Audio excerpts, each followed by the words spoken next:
Hi, good morning all of you. നമ്മൾ കഴിഞ്ഞ ക്ലാസ്സിൽ ഡിസ്കസ് ചെയ്തത് മെത്തേഡ്സ് ഓഫ് സൈക്കോളജിക്കൽ റിസർച്ചിൽ എന്താണ് സൈക്കോളജിക്കൽ റിസർച്ച് എന്ന് പറഞ്ഞു. പിന്നെ പ്രധാനപ്പെട്ട methods observation, interview, survey, case study, ഈ 4 മെത്തേഡ്സ് പ്രധാനമായിട്ടും ഡിസ്കസ് ചെയ്തു. പാർട്ട് 2 ഈ വീഡിയോയിൽ നമ്മൾ ഡിസ്കസ് ചെയ്യുന്നത് ക്വസ്റ്റിനെയർ, കോറിലേഷൻ, എക്സ്പെരിമെൻ്റൽ മെത്തേഡ്. ഈ 3 മെത്തേഡ് കൂടിയാണ് നമ്മൾ ഈ ക്ലാസ്സിൽ ഡിസ്കസ് ചെയ്യുന്നത്. ഇപ്പോൾ ലാസ്റ്റ് നമ്മൾ പറഞ്ഞിട്ടുണ്ടായിരുന്നത് കേസ് സ്റ്റഡി മെത്തേഡാണ്. കേസ് സ്റ്റഡി നമ്മൾ പറഞ്ഞു ഏതെങ്കിലും ഒരു ഇവൻറ്റിനോ ഒരു ഒബ്ജക്റ്റിനോ അല്ലെങ്കിൽ ഒരു ചെറിയൊരു ഗ്രൂപ്പിനെ കുറിച്ച് നമ്മൾ വളരെ ഇൻഡെപ്ത് ആൻഡ് ഡീറ്റെയിൽഡ് സ്റ്റഡി നടത്തുന്നതിനെയാണ് കേസ് സ്റ്റഡി എന്ന് പറയുന്നത്. നെക്സ്റ്റ് വളരെ ഇമ്പോർട്ടൻ്റ് ആയിട്ടുള്ള മെത്തേഡ് എന്ന് പറയുന്നത് ക്വസ്റ്റിനെയർ മെത്തേഡാണ്. അഥവാ ഇവിടെ നമ്മൾ പാർട്ടിസിപ്പൻറ്റിൻ്റെ ആറ്റിറ്റ്യൂഡ്, ബിഹേവിയർ, ബിലീഫ്, അതുപോലെ ഡെമോഗ്രാഫിക്സ്, ഇത്രയും ഡീറ്റെയിൽസുകളൊക്കെ നമ്മൾ കളക്ട് ചെയ്യാൻ വേണ്ടിയിട്ട് ഒരു സെറ്റ് ഓഫ് ക്വസ്റ്റ്യൻസ് യൂസ് ചെയ്യുക. വളരെ സ്ട്രക്ചേർഡ് ആയിട്ടുള്ള അല്ലെങ്കിൽ നമ്മൾ മുൻകൂട്ടി നിശ്ചയിച്ച വളരെ സ്റ്റാൻഡർഡൈസ്ഡ് ആയിട്ടുള്ള ചില ക്വസ്റ്റ്യൻസിൻ്റെ സഹായത്തോടു കൂടി അല്ലെങ്കിൽ ഒരു സീരീസ് ഓഫ് ഐറ്റംസ് എന്നാണ് പറയുക. ഇത്തരം ഐറ്റംസിൻ്റെ സഹായത്തോടു കൂടി അല്ലെങ്കിൽ ചോദ്യങ്ങളുടെ സഹായത്തോടു കൂടിയിട്ട് നമ്മൾ ഡാറ്റ കളക്ട് ചെയ്യുന്നതിനെയാണ് ക്വസ്റ്റിനെയർ മെത്തേഡ് എന്ന് പറയുന്നത്. ഇവിടെ നമുക്കറിയാം സൈക്കോളജി ഒരുപാട് കാര്യങ്ങൾ, പ്രത്യേകിച്ച് ആറ്റിറ്റ്യൂഡ് എന്ന് പറഞ്ഞപ്പോൾ ഏതെങ്കിലും ഒരു ഒബ്ജക്റ്റിനോടോ ഏതെങ്കിലും ഒരു ഇവൻറ്റിനോടൊക്കെ ഉള്ള ആൾക്കാരുടെ ആറ്റിറ്റ്യൂഡ്. ഇപ്പോൾ ഹോമോസെക്ഷൽസിനോടുള്ള പാർട്ടിസിപ്പൻറ്റിൻ്റെ ആറ്റിറ്റ്യൂഡ് എന്താണെന്ന് നമ്മൾ മനസ്സിലാക്കാൻ, അല്ലെങ്കിൽ ആൾക്കാരുടെ ബിഹേവിയർ, ആൾക്കാരുടെ അഗ്രസീവ് ബിഹേവിയർ, അതുപോലെ പ്രോസോഷ്യൽ ബിഹേവിയർ, ഹെൽപ്പിംഗ് മെൻറ്റാലിറ്റി, ഇതൊക്കെ നമ്മൾ മനസ്സിലാക്കുക. അല്ലെങ്കിൽ ആങ്സൈറ്റി, ഡിപ്രഷൻ, ഇങ്ങനെയുള്ള വേരിയബിൾസ്, അതുപോലെ ബിലീഫ്, ആൾക്കാരുടെ വിശ്വാസങ്ങൾ, ഡെമോഗ്രാഫിക്സ്, സാധാരണ ഡെമോഗ്രാഫിക്സ് എന്ന് പറയാം നമ്മുടെ ജെൻഡർ, അതുപോലെ ഏജ്, സോഷ്യോ എക്കണോമിക് സ്റ്റാറ്റസ്, അതുപോലെ എഡ്യൂക്കേഷണൽ ക്വാളിഫിക്കേഷൻസ്, ഇത്തരം കാര്യങ്ങളൊക്കെ നിങ്ങൾ കണ്ടിട്ടുണ്ടാവും. ഒരുപാട് ചോദ്യാവലികൾ അതിൽ പറയുന്നുണ്ടാവും. നിങ്ങളുടെ പേര്, ജെൻഡർ, നെയിം, അതുപോലെ തന്നെ socio economic status, high, middle, low, ഇതിലേതാണ് സെലക്ട് ചെയ്യാൻ പറയും. അതുപോലെ തന്നെ നിങ്ങളുടെ എഡ്യൂക്കേഷൻ ക്വാളിഫിക്കേഷൻ സെലക്ട് ചെയ്യാൻ പറയും. ഇതൊക്കെ ഇത്തരത്തിലുള്ള ഡെമോഗ്രാഫിക്, സോഷ്യോ ഡെമോഗ്രാഫിക് ഡാറ്റകളൊക്കെ കളക്ട് ചെയ്യാൻ വേണ്ടിയിട്ട് നമ്മൾ യൂസ് ചെയ്യുന്നതാണ് ക്വസ്റ്റിനെയർ മെത്തേഡ് എന്ന് പറയുന്നത്. ഇത് സാധാരണ ഇപ്പോൾ പറഞ്ഞിട്ടുള്ള എല്ലാ മെത്തേഡ്സുകളും പലപ്പോഴും ഈ മെത്തേഡ്സുകളിലും നമ്മൾ ഈ ക്വസ്റ്റിനെയർ യൂസ് ചെയ്യാറുണ്ട്. ഫോർ എക്സാമ്പിൾ നമ്മൾ ഇതിന് മുൻപ് പറഞ്ഞ സർവേയിൽ നമുക്ക് പലപ്പോഴും സ്റ്റാൻഡർഡൈസ്ഡ് ആയിട്ടുള്ള ക്വസ്റ്റ്യൻസിന് വേണ്ടിയിട്ട് ക്വസ്റ്റിനെയർ മെത്തേഡ് യൂസ് ചെയ്യാറുണ്ട്. അതുപോലെ തന്നെ എക്സ്പെരിമെൻറ്റുകളിൽ യൂസ് ചെയ്യാറുണ്ട്. ലാബിൽ നടക്കുന്ന എക്സ്പെരിമെൻറ്റുകളിൽ ഇനീഷ്യലായിട്ടുള്ള ഡാറ്റ കളക്ഷന് വേണ്ടിയിട്ട് ചോദ്യാവലി കൊടുക്കാറുണ്ട്. അതുപോലെ തന്നെ നമ്മൾ ലാസ്റ്റ് ഡിസ്കസ് ചെയ്തിട്ടുള്ള കേസ് സ്റ്റഡിയിൽ സബ്ജക്റ്റിൻ്റെ ഇത്തരം ഡെമോഗ്രാഫിക് ഡീറ്റെയിൽസ് കളക്ട് ചെയ്യാൻ വേണ്ടിയിട്ട് ചോദ്യാവലികൾ കൊടുക്കാറുണ്ട്. ഇത് ക്വാളിറ്റേറ്റീവ് ആൻഡ് ക്വാണ്ടിറ്റേറ്റീവ് നാച്ചുറൽ നമുക്ക് വേണമെങ്കിൽ ഡാറ്റ കളക്ട് ചെയ്യാൻ പറ്റും. എസ്പെഷ്യലി ക്വാണ്ടിറ്റേറ്റീവ് ഡാറ്റയിൽ അല്ലെങ്കിൽ ഒരു വേരിയബിൾസിനെ നമ്പർ ചെയ്യാൻ വേണ്ടിയിട്ടാണ് ഏറ്റവും കൂടുതൽ ഇത്തരം ചോദ്യാവലികൾ ഉപയോഗിക്കാറുള്ളത് എന്നുള്ളതാണ്. ഫോർ എക്സാമ്പിൾ ഈ പറഞ്ഞ പോലെ ഒരു എക്സാമ്പിളാണ് ഇപ്പോൾ ബെക്ക് ഡിപ്രഷൻ ഇൻവെൻട്രി എന്ന് പറയുന്ന ഒരു ഇൻവെൻട്രി ഉണ്ട്. അഥവാ അതിൽ കുറച്ച് ചോദ്യങ്ങളാണ്. ആ ചോദ്യങ്ങൾ ചോദിച്ചിട്ട് അതിൽ നമ്മൾ ഓപ്ഷൻസ്, മൾട്ടിപ്പിൾ ആയിട്ടുള്ള ഓപ്ഷൻസ് ഉണ്ട്. അത്തരം ഓപ്ഷൻസ് സെലക്ട് ചെയ്തിട്ട് നമ്മുടെ ഡിപ്രഷൻ അല്ലെങ്കിൽ നമ്മുടെ ഇമോഷൻസിനെയൊക്കെ നമുക്ക് എന്ത് ചെയ്യാൻ പറ്റും, ക്വാണ്ടിഫൈ ചെയ്യാൻ പറ്റും, അല്ലെങ്കിൽ നമുക്കതിനെ നമ്പർ ചെയ്യാൻ വേണ്ടി പറ്റും. അപ്പോൾ നമ്മൾ ക്ലാസ്സിൽ ചെയ്തിട്ടുള്ള മെഡിറ്റേഷനെ നമ്മൾ എന്ത് ചെയ്തിട്ടുണ്ടായിരുന്നു, സബ്ജക്റ്റീവ് മെഡിറ്റേഷൻ എക്സ്പീരിയൻസ് സ്കെയിൽ എന്ന് യൂസ് ചെയ്ത സ്കെയിൽ നമ്മളതിനെ ക്വാണ്ടിഫൈ ചെയ്തിട്ടുണ്ടായിരുന്നു, അല്ലെങ്കിൽ അതിനൊരു നമ്പറിലേക്ക് മാറ്റിയിട്ടുണ്ടായിരുന്നു നമ്മുടെ റിലാക്സേഷനെ, അല്ലേ. അപ്പം അങ്ങനെ ഒരു നമ്മുടെ മെൻ്റൽ സ്റ്റേറ്റിനെ അല്ലെങ്കിൽ നമ്മുടെ ഇമോഷൻസിനെ അല്ലെങ്കിൽ നമ്മുടെ ബിലീഫ്, ബിഹേവിയറിനൊക്കെ തന്നെ നമുക്ക് എന്ത് ചെയ്യാൻ പറ്റും, ആ സബ്ജക്റ്റീവ് എക്സ്പീരിയൻസിനെ നമുക്ക് ക്വാണ്ടിഫൈ ചെയ്യാൻ വേണ്ടിയിട്ട് അല്ലെങ്കിൽ ഒരു ന്യൂമറിക്കൽ ആയിട്ടുള്ള ഡാറ്റയാക്കി മാറ്റാൻ വേണ്ടിയിട്ട് ഇത്തരം സ്റ്റാൻഡർഡൈസ്ഡ് ആയിട്ടുള്ള സ്ട്രക്ചേർഡ് ആയിട്ടുള്ള ക്വസ്റ്റിനെയറുകൾ നമ്മളെ ഹെൽപ്പ് ചെയ്യുന്നു എന്നുള്ളതാണ്. സാധാരണ ക്വസ്റ്റിനെയർ മെത്തേഡിൻ്റെ ഒരു നേച്ചർ എന്ന് പറയുന്നത്, അല്ലെങ്കിൽ ചില ക്യാരക്ടറിസ്റ്റിക്സ് എന്ന് പറയുന്നത്, വളരെ സ്ട്രക്ചേർഡ് ആയിട്ടുള്ള ഒരു ഫോർമാറ്റ് ആയിരിക്കും ഇതിന് ഉണ്ടാവുക എന്നുള്ളതാണ്. വളരെ മുൻകൂട്ടി നിശ്ചയിച്ച ഒരു നിശ്ചിത ക്വസ്റ്റ്യൻസ് ഉണ്ടാവും. അത് വളരെ സ്റ്റാൻഡർഡൈസ്ഡ് ആയിരിക്കും. സ്റ്റാൻഡർഡൈസ്ഡ് മീൻസ് അതിനൊരു നോംസ് ക്രിയേറ്റ് ചെയ്ത് അതിന് നിശ്ചിത വാലിഡിറ്റിയും റിലയബിലിറ്റിയൊക്കെ അതിനുണ്ടാവും. അത്തരത്തിലുള്ള വളരെ സ്റ്റാൻഡർഡൈസ്ഡ് ആയിട്ടുള്ള ഫോർമാറ്റിലായിരിക്കും ഇത്തരം ക്വസ്റ്റ്യനെയറുകൾ നിർമ്മിക്കുന്നത് എന്നുള്ളതാണ്. അതുപോലെ തന്നെ ഇതിലുള്ള ചോദ്യങ്ങൾക്ക് ഒരു കൺസിസ്റ്റൻസി ഉണ്ടാവും. നമ്മൾ തോന്നിയ പോലെ ക്വസ്റ്റ്യൻ ചോദിക്കുന്നതല്ല, അതിന് ഐറ്റംസ് എന്നാണ് പറയുക, ഒരു സ്റ്റിമുലസിന് അഥവാ ഒരു ചോദ്യത്തിന്. ക്വസ്റ്റ്യൻസുകൾ വളരെ മുൻകൂട്ടി ഉണ്ടാക്കുകയും അത് വലിയൊരു പോപ്പുലേഷനിൽ അത് കൊടുക്കുകയും അതിൽ നിന്ന് ഒരു നോംസ് ക്രിയേറ്റ് ചെയ്യുകയും ചെയ്യും. നോംസ് മീൻസ് ഒരു ആവറേജ് പെർഫോമൻസ് എത്രയാണെന്നുള്ളത്. അങ്ങനെ ഒരുപാട് പ്രോസസ്സിലൂടെയാണ് ഇത്തരം ക്വസ്റ്റ്യൻസ് ഉണ്ടാക്കിയെടുക്കുന്നത്. വെറുതെ നമുക്ക് തോന്നിയിട്ടുള്ള ചില ക്വസ്റ്റ്യൻസ് ആഡ് ചെയ്യുന്നതല്ല. നമ്മൾ നേരത്തെ അൺസ്ട്രക്ചേർഡ് ഇൻ്റർവ്യൂവിൽ പറഞ്ഞ പോലെ നമുക്ക് തോന്നിയ ചില ക്വസ്റ്റ്യൻസ് ചോദിക്കുക എന്നുള്ളതല്ല, വളരെ സ്റ്റാൻഡർഡൈസ്ഡ് ആയിട്ടുള്ള ക്വസ്റ്റ്യൻസ് ആയിരിക്കും ക്വസ്റ്റിനെയർ മെത്തേഡ്സിൽ ഉപയോഗിക്കുന്നത്. അതുപോലെ തന്നെ പ്രധാനമായിട്ട് 2 ടൈപ്പാണുള്ളത്. ഒന്ന് ക്ലോസ്ഡ് എൻഡഡും അതുപോലെ ഓപ്പൺ എൻഡഡും. ഇതിൽ തന്നെ ഉണ്ട്, ഈ ഒരു പേരിൽ തന്നെ ഉണ്ട്. ക്ലോസ്ഡ് എൻഡഡ് എന്ന് പറയുന്നത് ഇവിടെ റെസ്പോൺസ് ലിമിറ്റ് ചെയ്തിട്ടുണ്ട്. അഥവാ ഒരു സബ്ജക്റ്റിനോട് ഒരു ക്വസ്റ്റ്യൻ ചോദിച്ചാൽ ആ ക്വസ്റ്റ്യൻസ് ഈ പറഞ്ഞ പോലെ യെസ് ഓർ നോ ക്വസ്റ്റ്യൻ ആയിരിക്കാം ചിലപ്പോൾ. ഫോർ എക്സാമ്പിൾ ഡിപ്രഷൻ്റെ ഒരു ക്വസ്റ്റ്യനെയറിലെ ഒരു ക്വസ്റ്റ്യൻ ഫോർ എക്സാമ്പിൾ നമ്മൾ ചോദിക്കുകയാണ്, നിങ്ങൾക്ക് ചില സമയങ്ങളിൽ ഹോപ്പ്ലെസ് തോന്നാറുണ്ടോ, അല്ലെങ്കിൽ നിങ്ങൾക്ക് സഹായിക്കാൻ ആരുമില്ല എന്ന തോന്നൽ വരാറുണ്ടോ? ഇങ്ങനെ നമ്മൾ ചോദിക്കുന്നത്, അപ്പോൾ യെസ് ഓർ നോ ആ 2 ഓപ്ഷൻ അതിനുള്ളൂ. അതുപോലെ ലിക്വിഡ് സ്കെയിലുകൾ, റേറ്റിംഗ് സ്കെയിലുകളൊക്കെ നിങ്ങൾ കണ്ടിട്ടുണ്ടാവും. 1 മുതൽ 5 വരെ റേറ്റ് ചെയ്യാൻ വേണ്ടി പറയും.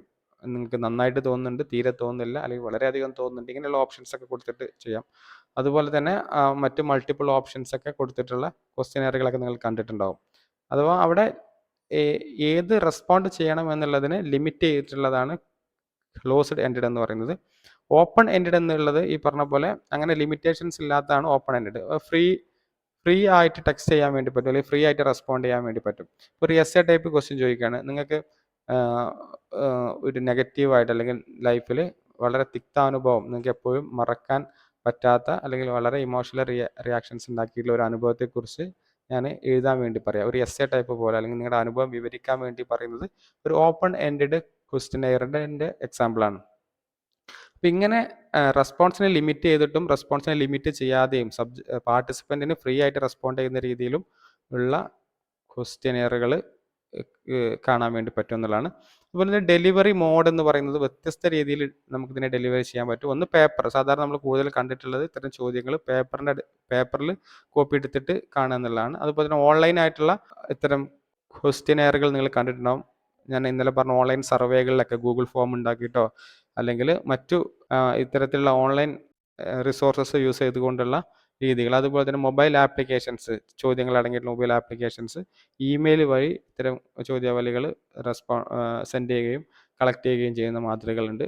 ഗൂഗിൾ ഫോമൊക്കെ വളരെ കോമൺ ആയിട്ട് യൂസ് ചെയ്യുന്ന മെത്തേഡായിട്ട് കാണാൻ വേണ്ടി പറ്റും എന്നുള്ളതാണ്. ഇത് ഓരോ മെത്തേഡ്സിനും അതിൻ്റെതായിട്ടുള്ള ലിമിറ്റേഷൻസും നമുക്ക് കാണാൻ വേണ്ടി പറ്റും. ഇതൊരു മാതൃകയാണ്. ബെക്ക് ആങ്സൈറ്റി ഇൻവെൻട്രി, നേരത്തെ പറഞ്ഞ ബെക്ക് ഡിപ്രഷൻ ഇൻവെൻട്രി ആയിരുന്നു. ബെക്കിൻ്റെ തന്നെ ഒരു ആങ്സൈറ്റി ഇൻവെൻട്രിയുടെ ഒരു മാതൃകയാണ്. ഇതിൽ പാർട്ടിസിപ്പൻ്റ് നെയിം ഉണ്ടാവും, അതുപോലെ തന്നെ ഡേറ്റ്, മറ്റ് സോഷ്യോ ഡെമോഗ്രാഫിക് ഡീറ്റെയിൽസ് ഒക്കെ വേണമെങ്കിൽ ചോദിക്കാം. ഇവിടെ name, age, sex, socio economic status, അതുപോലെ എഡ്യൂക്കേഷണൽ ബാക്ക്ഗ്രൗണ്ട്, ഇങ്ങനെ ഡീറ്റെയിൽസ് ഒക്കെ വേണമെങ്കിൽ ചോദിക്കാം.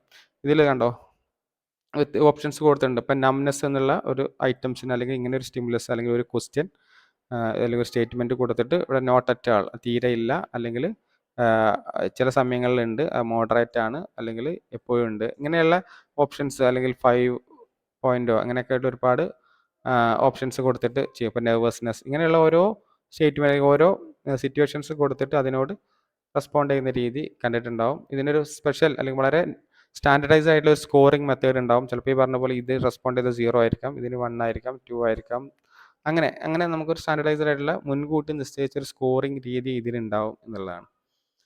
അപ്പോൾ ഇതാണ് സാധാരണ ഇത്തരം ക്വസ്റ്റ്യനെയർ മെത്തേഡ് എന്ന് പറയുന്നത്. ഇതിൻ്റെ പ്രധാനപ്പെട്ട അഡ്വാൻറ്റേജ് എന്ന് പറയുന്നത് ഇത് കോസ്റ്റ് ഇഫക്റ്റീവ് ആണ് എന്നുള്ളതാണ്. അഥവാ നമുക്ക് ഇത് വളരെ കുറഞ്ഞ ചിലവിൽ നമുക്കിത് കൈകാര്യം ചെയ്യാൻ വേണ്ടി പറ്റുമെന്നുള്ളതാണ്. പ്രത്യേകിച്ച് ഓൺലൈൻ ഡിസ്ട്രിബ്യൂഷൻസ് ഒക്കെ ചെയ്യുകയാണെങ്കിൽ ഗൂഗിൾ ഫോം ഒക്കെ ക്രിയേറ്റ് ചെയ്യാൻ നമുക്കറിയാം, ഫ്രീ ആയിട്ട് ഉണ്ടാക്കിയിട്ട് ക്രിയേറ്റ് ചെയ്യാൻ വേണ്ടി പറ്റും. അത് ഡാറ്റ നമുക്ക് എക്സൽ ഷീറ്റിൽ നമുക്ക് ഡാറ്റ വളരെ സിമ്പിളായിട്ട് ടേബിളായിട്ട് കിട്ടുകയും ചെയ്യും. അപ്പോൾ ഇങ്ങനെ വളരെ കോസ്റ്റ് ഇഫക്റ്റീവായിട്ട് നമ്മളൊരു ഇൻ്റർവ്യൂ ചെയ്യുകയാണെങ്കിലോ, അല്ലെങ്കിൽ ഒരു കേസ് സ്റ്റഡി ചെയ്യുകയാണെങ്കിലോ, അല്ലെങ്കിൽ നേരത്തെ പറഞ്ഞിട്ടുള്ള ഏത് സർവേ ചെയ്യുകയാണെങ്കിലൊക്കെ ഒരുപാട് സമയവും വേണം, അതുപോലെ ഒരുപാട് പൈസ നമുക്ക് ചിലവാണ് അല്ലേ. അത്രയും ആൾക്കാരെ കാണണം, അതിന് ട്രാവൽ എക്സ്പെൻസ് വരും, ഇങ്ങനെയുള്ള അവസ്ഥകളൊക്കെ. ഇൻ്റർവ്യൂ ആണെങ്കിൽ ചിലപ്പോൾ റെക്കോർഡ് ചെയ്യുന്നുണ്ടാവും, ഇങ്ങനെയുള്ള അവസ്ഥകളൊക്കെ. അപ്പോൾ ക്വസ്റ്റ്യനെയർ വളരെ കോസ്റ്റ് ഇഫക്റ്റീവാണ്, ടൈം എഫിഷ്യൻ്റ് ആണ് എന്നുള്ളതാണ്. നമുക്കറിയാം ബാക്കിയുള്ള ഇപ്പോൾ ഈ പറഞ്ഞ പോലെ ഓൺലൈനായിട്ടൊക്കെ നമ്മൾ ചെയ്യുകയാണെങ്കിൽ ഇൻ്റർവ്യൂവിനൊക്കെ കമ്പയർ ചെയ്യുമ്പോൾ ഡാറ്റ പെട്ടെന്ന് കളക്ട് ചെയ്യാൻ വേണ്ടി പറ്റും. നമ്മൾ നേരിട്ട് ഈ ഡാറ്റ എന്താ വേണം ന്യൂമറിക്കലായിട്ട് മാറ്റുകയാണ് ചെയ്യുന്നത്. ഇൻ്റർവ്യൂ ഒക്കെ നമ്മൾ ആദ്യം റെക്കോർഡ് ചെയ്തിട്ട് പിന്നെ അതിനെ ന്യൂമറിക്കലായിട്ട് മാറ്റുന്നുണ്ടാവും. ഇങ്ങനെ ഒരുപാട് പ്രോസസ്സിലൂടെ അത് കടന്നു പോകുന്നുണ്ടാവും. അതുപോലെ തന്നെ ഇത് സ്റ്റാൻഡർഡൈസ്ഡ് ആണ്. ഞാൻ പറഞ്ഞ പോലെ ഒരു യൂണിഫോമിറ്റി ഉണ്ട് എന്നുള്ളതാണ്. ഇത്തരം ക്വസ്റ്റ്യൻസുകൾ വളരെ മുൻകൂട്ടി ഉണ്ടാക്കുന്നതാണ്. അതിനൊരു സ്കോറിംഗ് ഉണ്ട്. ആ സ്കോറിംഗ് ഒക്കെ മുൻകൂട്ടി ഡിറ്റർമൈൻ ചെയ്യുന്നതാണ്, നമ്മൾ തീരുമാനിക്കുന്നതല്ല. മുൻകൂട്ടി തീരുമാനിച്ച പ്രകാരമുള്ള രീതിയാണ് ചെയ്യുന്നത്. അതുകൊണ്ട് വളരെ സ്റ്റാൻഡർഡൈസ്ഡ് ആയിട്ടുള്ളൊരു ഫോം അതിനുണ്ട് എന്നുള്ളതാണ്. അതുകൊണ്ട് തന്നെ 2 വ്യക്തികൾ തമ്മിലുള്ള സ്കോറൊക്കെ കിട്ടുക നമുക്ക് കമ്പയർ ചെയ്യാൻ വേണ്ടി പറ്റും എന്നുള്ളതാണ്. അനോണിമിറ്റി ആണ് എന്നുള്ളതാണ്. വളരെ ഹോണസ്റ്റ് ആയിട്ടുള്ള റെസ്പോൺസ് കിട്ടും. സെൻസിറ്റീവ് ആയിട്ടുള്ള ടോപ്പിക്കുകളൊക്കെ ആണെങ്കിൽ ഇപ്പോൾ നേരത്തെ പറഞ്ഞ പോലെ ഹോമോസെക്ഷുവാലിറ്റി അല്ലെങ്കിൽ LGBT കമ്മ്യൂണിറ്റിയെ കുറിച്ചൊക്കെയുള്ള ക്വസ്റ്റ്യൻസ്, അല്ലെങ്കിൽ ഒരാളുടെ ഒരു ആറ്റിറ്റ്യൂഡൊക്കെ മെഷർ ചെയ്യുകയാണെങ്കിൽ നമുക്ക് വളരെ ഹോണസ്റ്റായിട്ട് സത്യസന്ധമായിട്ട് ക്വസ്റ്റ്യനെയറിൽ ചിലപ്പോൾ ആൾക്കാർ എന്ത് ചെയ്യും, റെസ്പോണ്ട് ചെയ്യും. നേരിട്ട് ക്വസ്റ്റ്യൻ ചോദിച്ചാൽ ചിലപ്പോൾ അത്ര തന്നെ ഹോണസ്റ്റ് റെസ്പോൺസ് കിട്ടിക്കോളണമെന്നില്ല എന്നുള്ളതാണ്. അതുപോലെ തന്നെ സ്കെയിലബിലിറ്റി എന്ന് പറഞ്ഞാൽ അത് വളരെ ലാർജ് അല്ലെങ്കിൽ ഡിഫറൻ്റ് ആയിട്ടുള്ള പോപ്പുലേഷൻസിൽ നമുക്കിതിനെ അപ്ലൈ ചെയ്യാൻ വേണ്ടി പറ്റും. ഈ പറഞ്ഞ പോലെ നമുക്ക് ചിലപ്പോൾ ലാംഗ്വേജ് ഡിഫിക്കൽറ്റിയോ നമുക്ക് ഒരു പറഞ്ഞ് മനസ്സിലാക്കി കൊടുത്ത് ഇൻ്റർവ്യൂവിൽ പ്രത്യേകം നമ്മളത് പറഞ്ഞ് അവരെ മനസ്സിലാക്കണം ക്വസ്റ്റ്യൻസൊക്കെ. ഇതെന്ന് പറഞ്ഞാൽ നമ്മൾ ഓൾറെഡി എഴുതി തയ്യാറാക്കിയിട്ടുള്ള അല്ലെങ്കിൽ സ്റ്റാൻഡർഡൈസ്ഡ് ആയിട്ടുള്ള ക്വസ്റ്റ്യൻസ് കൊടുക്കുകയാണ് ചെയ്യുന്നത്. അതുകൊണ്ട് തന്നെ ഇത് വലിയൊരു പോപ്പുലേഷൻസിലൊക്കെ വേണമെങ്കിൽ ഒരേ സമയം ചെയ്യാം. 100 പേര് ഇരിക്കുന്ന ഒരു ഹാളിൽ ഒരേ സമയം നമുക്ക് ഡിസ്ട്രിബ്യൂട്ട് ചെയ്തിട്ടൊക്കെ എന്ത് ചെയ്യാൻ പറ്റും, ഇതിൻ്റെ റെസ്പോൺസ് കിട്ടാൻ പറ്റും. മറ്റേ 100 പേരെ നമ്മൾ സെപ്പറേറ്റ് ഇൻ്റർവ്യൂ ചെയ്യണം അല്ലെങ്കിൽ ഒബ്സർവ് ചെയ്യാനൊക്കെ വളരെ ഡിഫിക്കൽട്ടിയാണ് എന്നതാണ്. ചില ലിമിറ്റേഷൻസും ഈ ഒരു മെത്തേഡ്സിനുണ്ട്. ഒന്ന് ലിമിറ്റഡ് ഡെപ്ത് ആണ്. ഈ പറഞ്ഞ പോലെ ക്ലോസ്ഡ് എൻഡഡ് ആയിട്ടുള്ള ചോദ്യങ്ങളാണ് ചോദിക്കുന്നതെങ്കിൽ, ഓപ്ഷൻസ് ഒക്കെ ഉള്ള ചോദ്യങ്ങൾ ചോദിക്കുമ്പോൾ അതിന് എക്സ്പീരിയൻസിനെ വിവരിക്കാൻ അല്ലെങ്കിൽ അതിനെ ഡിസ്ക്രൈബ് ചെയ്യാനുള്ള ഓപ്ഷൻസ് ഒന്നുമില്ല. അപ്പോൾ അതുകൊണ്ട് വലിയ ഇൻഡെപ്ത് ആയിട്ടുള്ള ഡാറ്റകളൊന്നും കിട്ടില്ല എന്നുള്ള. അതുപോലെ റെസ്പോൺസ് ബയാസ്, ഞാൻ ഇന്നലെ പറഞ്ഞ പോലെ സോഷ്യൽ ഡിസൈറബിലിറ്റി വരാനുള്ള സാധ്യതയുണ്ട്. റെസ്പോൺസ് പാർട്ടിസിപ്പൻ്റ് ചിലപ്പോൾ ഇപ്പോൾ ഈ പറഞ്ഞ പോലെ ഒരു OCDയോ അല്ലെങ്കിൽ അഗ്രഷൻ ക്വസ്റ്റ്യനെയറൊക്കെ നമ്മൾ കൊടുക്കുകയാണെങ്കിൽ അവർ നമുക്ക് OCD ഇല്ലാന്ന് തോന്നാൻ വേണ്ടിയിട്ടോ അല്ലെങ്കിൽ ഒരു ഇൻ്റലിജൻസ് മെഷർ ചെയ്യുന്ന സ്കെയിലൊക്കെ നമ്മൾ ചെയ്യുകയാണെങ്കിൽ അപ്പോൾ അല്ലെങ്കിൽ ഇപ്പോൾ നേരത്തെ പറഞ്ഞിട്ടുള്ള സെൻസിറ്റീവ് ടോപ്പിക്കുകൾ, ഇപ്പോൾ ഹോമോസെക്ഷൽസിനോടുള്ള ആറ്റിറ്റ്യൂഡ് മെഷർ ചെയ്യണം. അത് ചിലപ്പോൾ അയാളുടെ ആറ്റിറ്റ്യൂഡ് നെഗറ്റീവ് ആണെങ്കിലും അദ്ദേഹം വളരെ പോസിറ്റീവാണെന്ന് അറിയാൻ വേണ്ടിയിട്ട് ചിലപ്പോൾ എന്ത് ചെയ്യും, അതിൻ്റെ ക്വസ്റ്റ്യൻസ് വായിച്ച് നോക്കിയിട്ട് സമൂഹം ആഗ്രഹിക്കുന്ന രീതിയിൽ മറ്റുള്ളവർ എന്നെയും കൂടി ഇഷ്ടപ്പെടണമെന്ന രീതിയിൽ അതിനോട് റെസ്പോണ്ട് ചെയ്യാനുള്ള സാധ്യത ഉണ്ടെന്നുള്ളതാണ്. അതുപോലെ തന്നെ മിസ് ഇൻറ്റർപ്രിട്ടേഷൻസ് എന്ന് പറയുന്നത് ചില ക്വസ്റ്റ്യൻസൊക്കെ നമുക്ക് ലാംഗ്വേജ് മനസ്സിലാവാത്ത മൂലമോ അല്ലെങ്കിൽ വായിച്ച് മനസ്സിലാക്കിയിട്ട് അതിൻ്റെ മീനിങ് മനസ്സിലാകാത്തത് മൂലമൊക്കെ നമ്മൾ മിസ്അണ്ടർസ്റ്റാൻഡ് ചെയ്യുമെന്നുള്ളതാണ്. ലോ റെസ്പോൺസ് റേറ്റ്, ഞാൻ നേരത്തെ പറഞ്ഞ ഒരുപാട് ക്വസ്റ്റ്യൻസ് ഉള്ള ഒരു ചോദ്യാവലിയാണെങ്കിൽ 100 ഐറ്റംസൊക്കെ ഒരു ക്വസ്റ്റ്യൻസിലുണ്ടെങ്കിൽ നമ്മളത് മടുപ്പ് ഫീൽ ചെയ്യും, നമുക്ക് ഫെറ്റീഗ് ഫീൽ ചെയ്യും. നമ്മൾ കുറച്ച് റെസ്പോണ്ട് ചെയ്തിട്ട് പിന്നെ ചിലപ്പോൾ തോന്നിയ പോലെയൊക്കെ ചെയ്യും, അല്ലെങ്കിൽ റെസ്പോണ്ട് ചെയ്യാതെ വിടും. ഗൂഗിൾ ഫോം നമ്മൾ ഫില്ല് ചെയ്യാൻ പറഞ്ഞാലും നമ്മൾ വായിച്ച് നോക്കാനുള്ള മടിയൊക്കെ മൂലം നമ്മൾ എന്ത് ചെയ്യാൻ പറ്റും, ചെയ്യൂല. അപ്പോൾ റെസ്പോൺസ് റേറ്റ് അഥവാ ഇത് തിരിച്ചു കിട്ടാനും ഉള്ള സാധ്യത വളരെ കുറവാണ് എന്നുള്ളതാണ്. അതുപോലെ തന്നെ സാമ്പിളിംഗ് ബയാസ്, നോൺ റെപ്രസെൻറ്റേറ്റീവ് ആയിട്ടുള്ള ഒരു സാമ്പിളാണ് നമ്മൾ സ്റ്റഡി ചെയ്യുന്നതെങ്കിൽ അത് ജനറലൈസ് ചെയ്യാൻ വേണ്ടി കഴിയില്ല എന്നുള്ളതാണ്. നമ്മൾ ഒരു ക്ലാസ്സിൽ ചെയ്യാണ്, ഒരു ക്ലാസ്സിൽ അല്ലെങ്കിൽ സൈക്കോളജി പഠിക്കുന്ന സ്റ്റുഡൻസിൽ ഒരു കോളേജിൽ 100 പേര് സൈക്കോളജി സ്റ്റുഡൻസ് ഉണ്ടെങ്കിൽ ഞാൻ അതിൽ 10 പേരെ സെലക്ട് ചെയ്യാമെന്ന് വിചാരിക്കാം. 10 പേരെ ഞാൻ സെലക്ട് ചെയ്ത് എനിക്ക് ഈസിലി അവൈലബിൾ ആയിട്ടുള്ള ഫസ്റ്റ് ഇയർ സ്റ്റുഡൻസിനെ ഞാൻ സെലക്ട് ചെയ്തെങ്കിൽ അത് എല്ലാവരുടെയും ഒരു റെപ്രസെൻറ്റേഷൻ അല്ലല്ലോ. അവിടെ PG സ്റ്റുഡൻസ് ഉണ്ട്, തേർഡ് ഇയേഴ്സ് ഉണ്ട്, സെക്കൻഡ് ഇയേഴ്സ് ഉണ്ട്. ഇപ്പോൾ ഇവരുടെ ഒന്നും തന്നെ ഒരു ട്രൂ റെപ്രസെൻറ്റേഷൻ അല്ല ഫസ്റ്റ് ഇയർ സ്റ്റുഡൻസ് എന്ന് പറയുന്നത്. അതുകൊണ്ട് തന്നെ അത് ഒരു നോൺ റെപ്രസെൻറ്റേറ്റീവ് ആയിട്ടുള്ള സാമ്പിളിംഗ് മെത്തേഡാണ്. അപ്പോൾ എല്ലാവരെയും ക്ലാസ്സിൽ നിന്ന് ഓരോ രണ്ട് വീതം കുട്ടികളെ സെലക്ട് ചെയ്യുകയാണെങ്കിൽ നല്ലതായിരിക്കും. അപ്പോൾ ഇത്തരത്തിലുള്ള സാമ്പിളിംഗ് ബയാസുകൾ, ഞാൻ എടുക്കുന്ന സാമ്പിളിംഗ് ബയാസുകളൊക്കെ ഇത്തരം ക്വസ്റ്റ്യനെയറിൽ നിന്ന് കിട്ടുന്ന ഡാറ്റയെ സ്വാധീനിക്കും എന്നുള്ളതാണ് പറയുന്നത്. ഓക്കെ, അടുത്ത ഒരു മെത്തേഡാണ് കോറിലേഷണൽ മെത്തേഡ് എന്ന് പറയുന്നത്. കോറിലേഷൻ നിങ്ങൾ കേട്ടിട്ടുണ്ടാവുക സ്റ്റാറ്റിസ്റ്റിക്സിലായിരിക്കും കൂടുതൽ. കോറിലേഷൻ ഒരു സ്റ്റാറ്റിസ്റ്റിക്കൽ ടെക്നിക്കാണ്. കോറിലേഷൻ സാധാരണ നമ്മൾ യൂസ് ചെയ്യുന്നത് 2 അതിലധികമോ 2 or more വേരിയബിൾസ് തമ്മിലുള്ള റിലേഷൻഷിപ്പ് മനസ്സിലാക്കാൻ വേണ്ടിയിട്ടാണ്. Used to examine relation between 2 or more variable without manipulating them. അഥവാ 2 വേരിയബിൾ എന്ന് സാധാരണ പറയാം. സംതിങ് വാരി ചെയ്യുന്ന എന്തിനേയും വേരിയബിൾ എന്ന് വിളിക്കാം. നിങ്ങൾക്ക് അറിയുന്നുണ്ടാവും, അത് സ്റ്റാറ്റിൽ പഠിച്ചിട്ടുണ്ടാവും. ഫോർ എക്സാമ്പിൾ മാർക്ക് എന്നുള്ളത് ഒരു വേരിയബിളാണ്. കാരണം മാർക്ക് വാരി ചെയ്യും, ലോ വരും, ഹൈ വരും. അങ്ങനെ മാറ്റുന്ന അല്ലെങ്കിൽ മാറാൻ സാധ്യതയുള്ള എല്ലാത്തിനും വേരിയബിൾ എന്ന് വിളിക്കാം. ഇൻ്റലിജൻസ് വേറൊരു വേരിയബിളാണ്. അല്ലെങ്കിൽ ഇമോഷൻ ഒരു വേരിയബിളാണ്, ഇമോഷൻ സ്കോർ മാറും. അല്ലെങ്കിൽ ഒരാളുടെ ആങ്സൈറ്റി, ഡിപ്രഷൻ, ഇതൊക്കെ വേരിയബിൾസുകളാണ്. അല്ലെങ്കിൽ ഹൈറ്റ്, വെയിറ്റ്, ഇതൊക്കെ വാരി ചെയ്യും. ഇങ്ങനെ വാരി ചെയ്യുന്ന എല്ലാത്തിനെയും എന്ത് ചെയ്യാൻ പറ്റും, വേരിയബിൾ എന്ന് വിളിക്കാം. അത്തരം വേരിയബിൾസിനെ നമ്മൾ ബോധപൂർവ്വം മാനിപ്പുലേറ്റ് ചെയ്യാതെ എക്സിസ്റ്റിംഗ് ആയിട്ട് അല്ലെങ്കിൽ നാച്ചുറലി ഒക്കർ ചെയ്യുന്ന രീതിയിൽ അതിൻ്റെ റിലേഷൻഷിപ്പ് മനസ്സിലാക്കുന്നതിനെയാണ് 2 അതിലധികമോ തമ്മിൽ വേരിയബിൾസിൻ്റെ റിലേഷൻ മനസ്സിലാക്കുന്ന ടെക്നിക്കാണ് കോറിലേഷൻ മെത്തേഡ് എന്ന് പറയുന്നത്. ഇതൊരു നോൺ എക്സ്പെരിമെൻ്റൽ ആണ്. അതിൻ്റെ കാരണം ഇവിടെ മാനിപ്പുലേഷൻ വരുന്നില്ല എന്നുള്ളതാണ്. എക്സ്പെരിമെൻ്റൽ മെത്തേഡിൽ മാത്രമേ മാനിപ്പുലേഷൻ വരുള്ളൂ എന്നുള്ളതാണ്. നാച്ചുറലി ഒക്കർ ചെയ്യുന്ന രീതിയിൽ അതിനെ മാനിപ്പുലേറ്റ് ചെയ്യുക എന്നുള്ളതാണ്. അതല്ലെങ്കിൽ അതിൻ്റെ അസോസിയേഷൻ്റെ പാറ്റേൺ മനസ്സിലാക്കുക എന്നുള്ളതാണ് പറയുന്നത്. കോറിലേഷൻ കോയിഫിഷ്യൻ്റ് എന്ന് പറയുന്നത് സാധാരണ പിയേഴ്സൺ കോറിലേഷൻ അല്ലെങ്കിൽ R എന്ന് കേട്ടിട്ടുണ്ടാവും, സ്മോൾ r. സാധാരണ ഇതിൻ്റെ സ്ട്രെങ്ത് ആൻഡ് ഡയറക്ഷൻസ് സ്റ്റാറ്റിസ്റ്റിക്കൽ ടേമാണ്. ഇതൊരു സ്റ്റാറ്റിസ്റ്റിക്കലി ഒരു 2 വേരിയബിൾസ് അല്ലെങ്കിൽ 2ഓ അതിലധികമോ മിനിമം 2 വേരിയബിൾസ് എങ്കിലും ഉണ്ടെങ്കിൽ ആ വേരിയബിൾസിൻ്റെ അതിൻ്റെ റിലേഷൻസിനെ മാത്തമാറ്റിക്കലി നമ്മൾ റെപ്രസെൻ്റ് ചെയ്യുന്നത് അല്ലെങ്കിൽ അതിൻ്റെ കോയിഫിഷ്യൻറ്റ് വാല്യൂ ആണ് സാധാരണ -1 ആൻഡ് +1 എന്ന് പറയുന്നത്.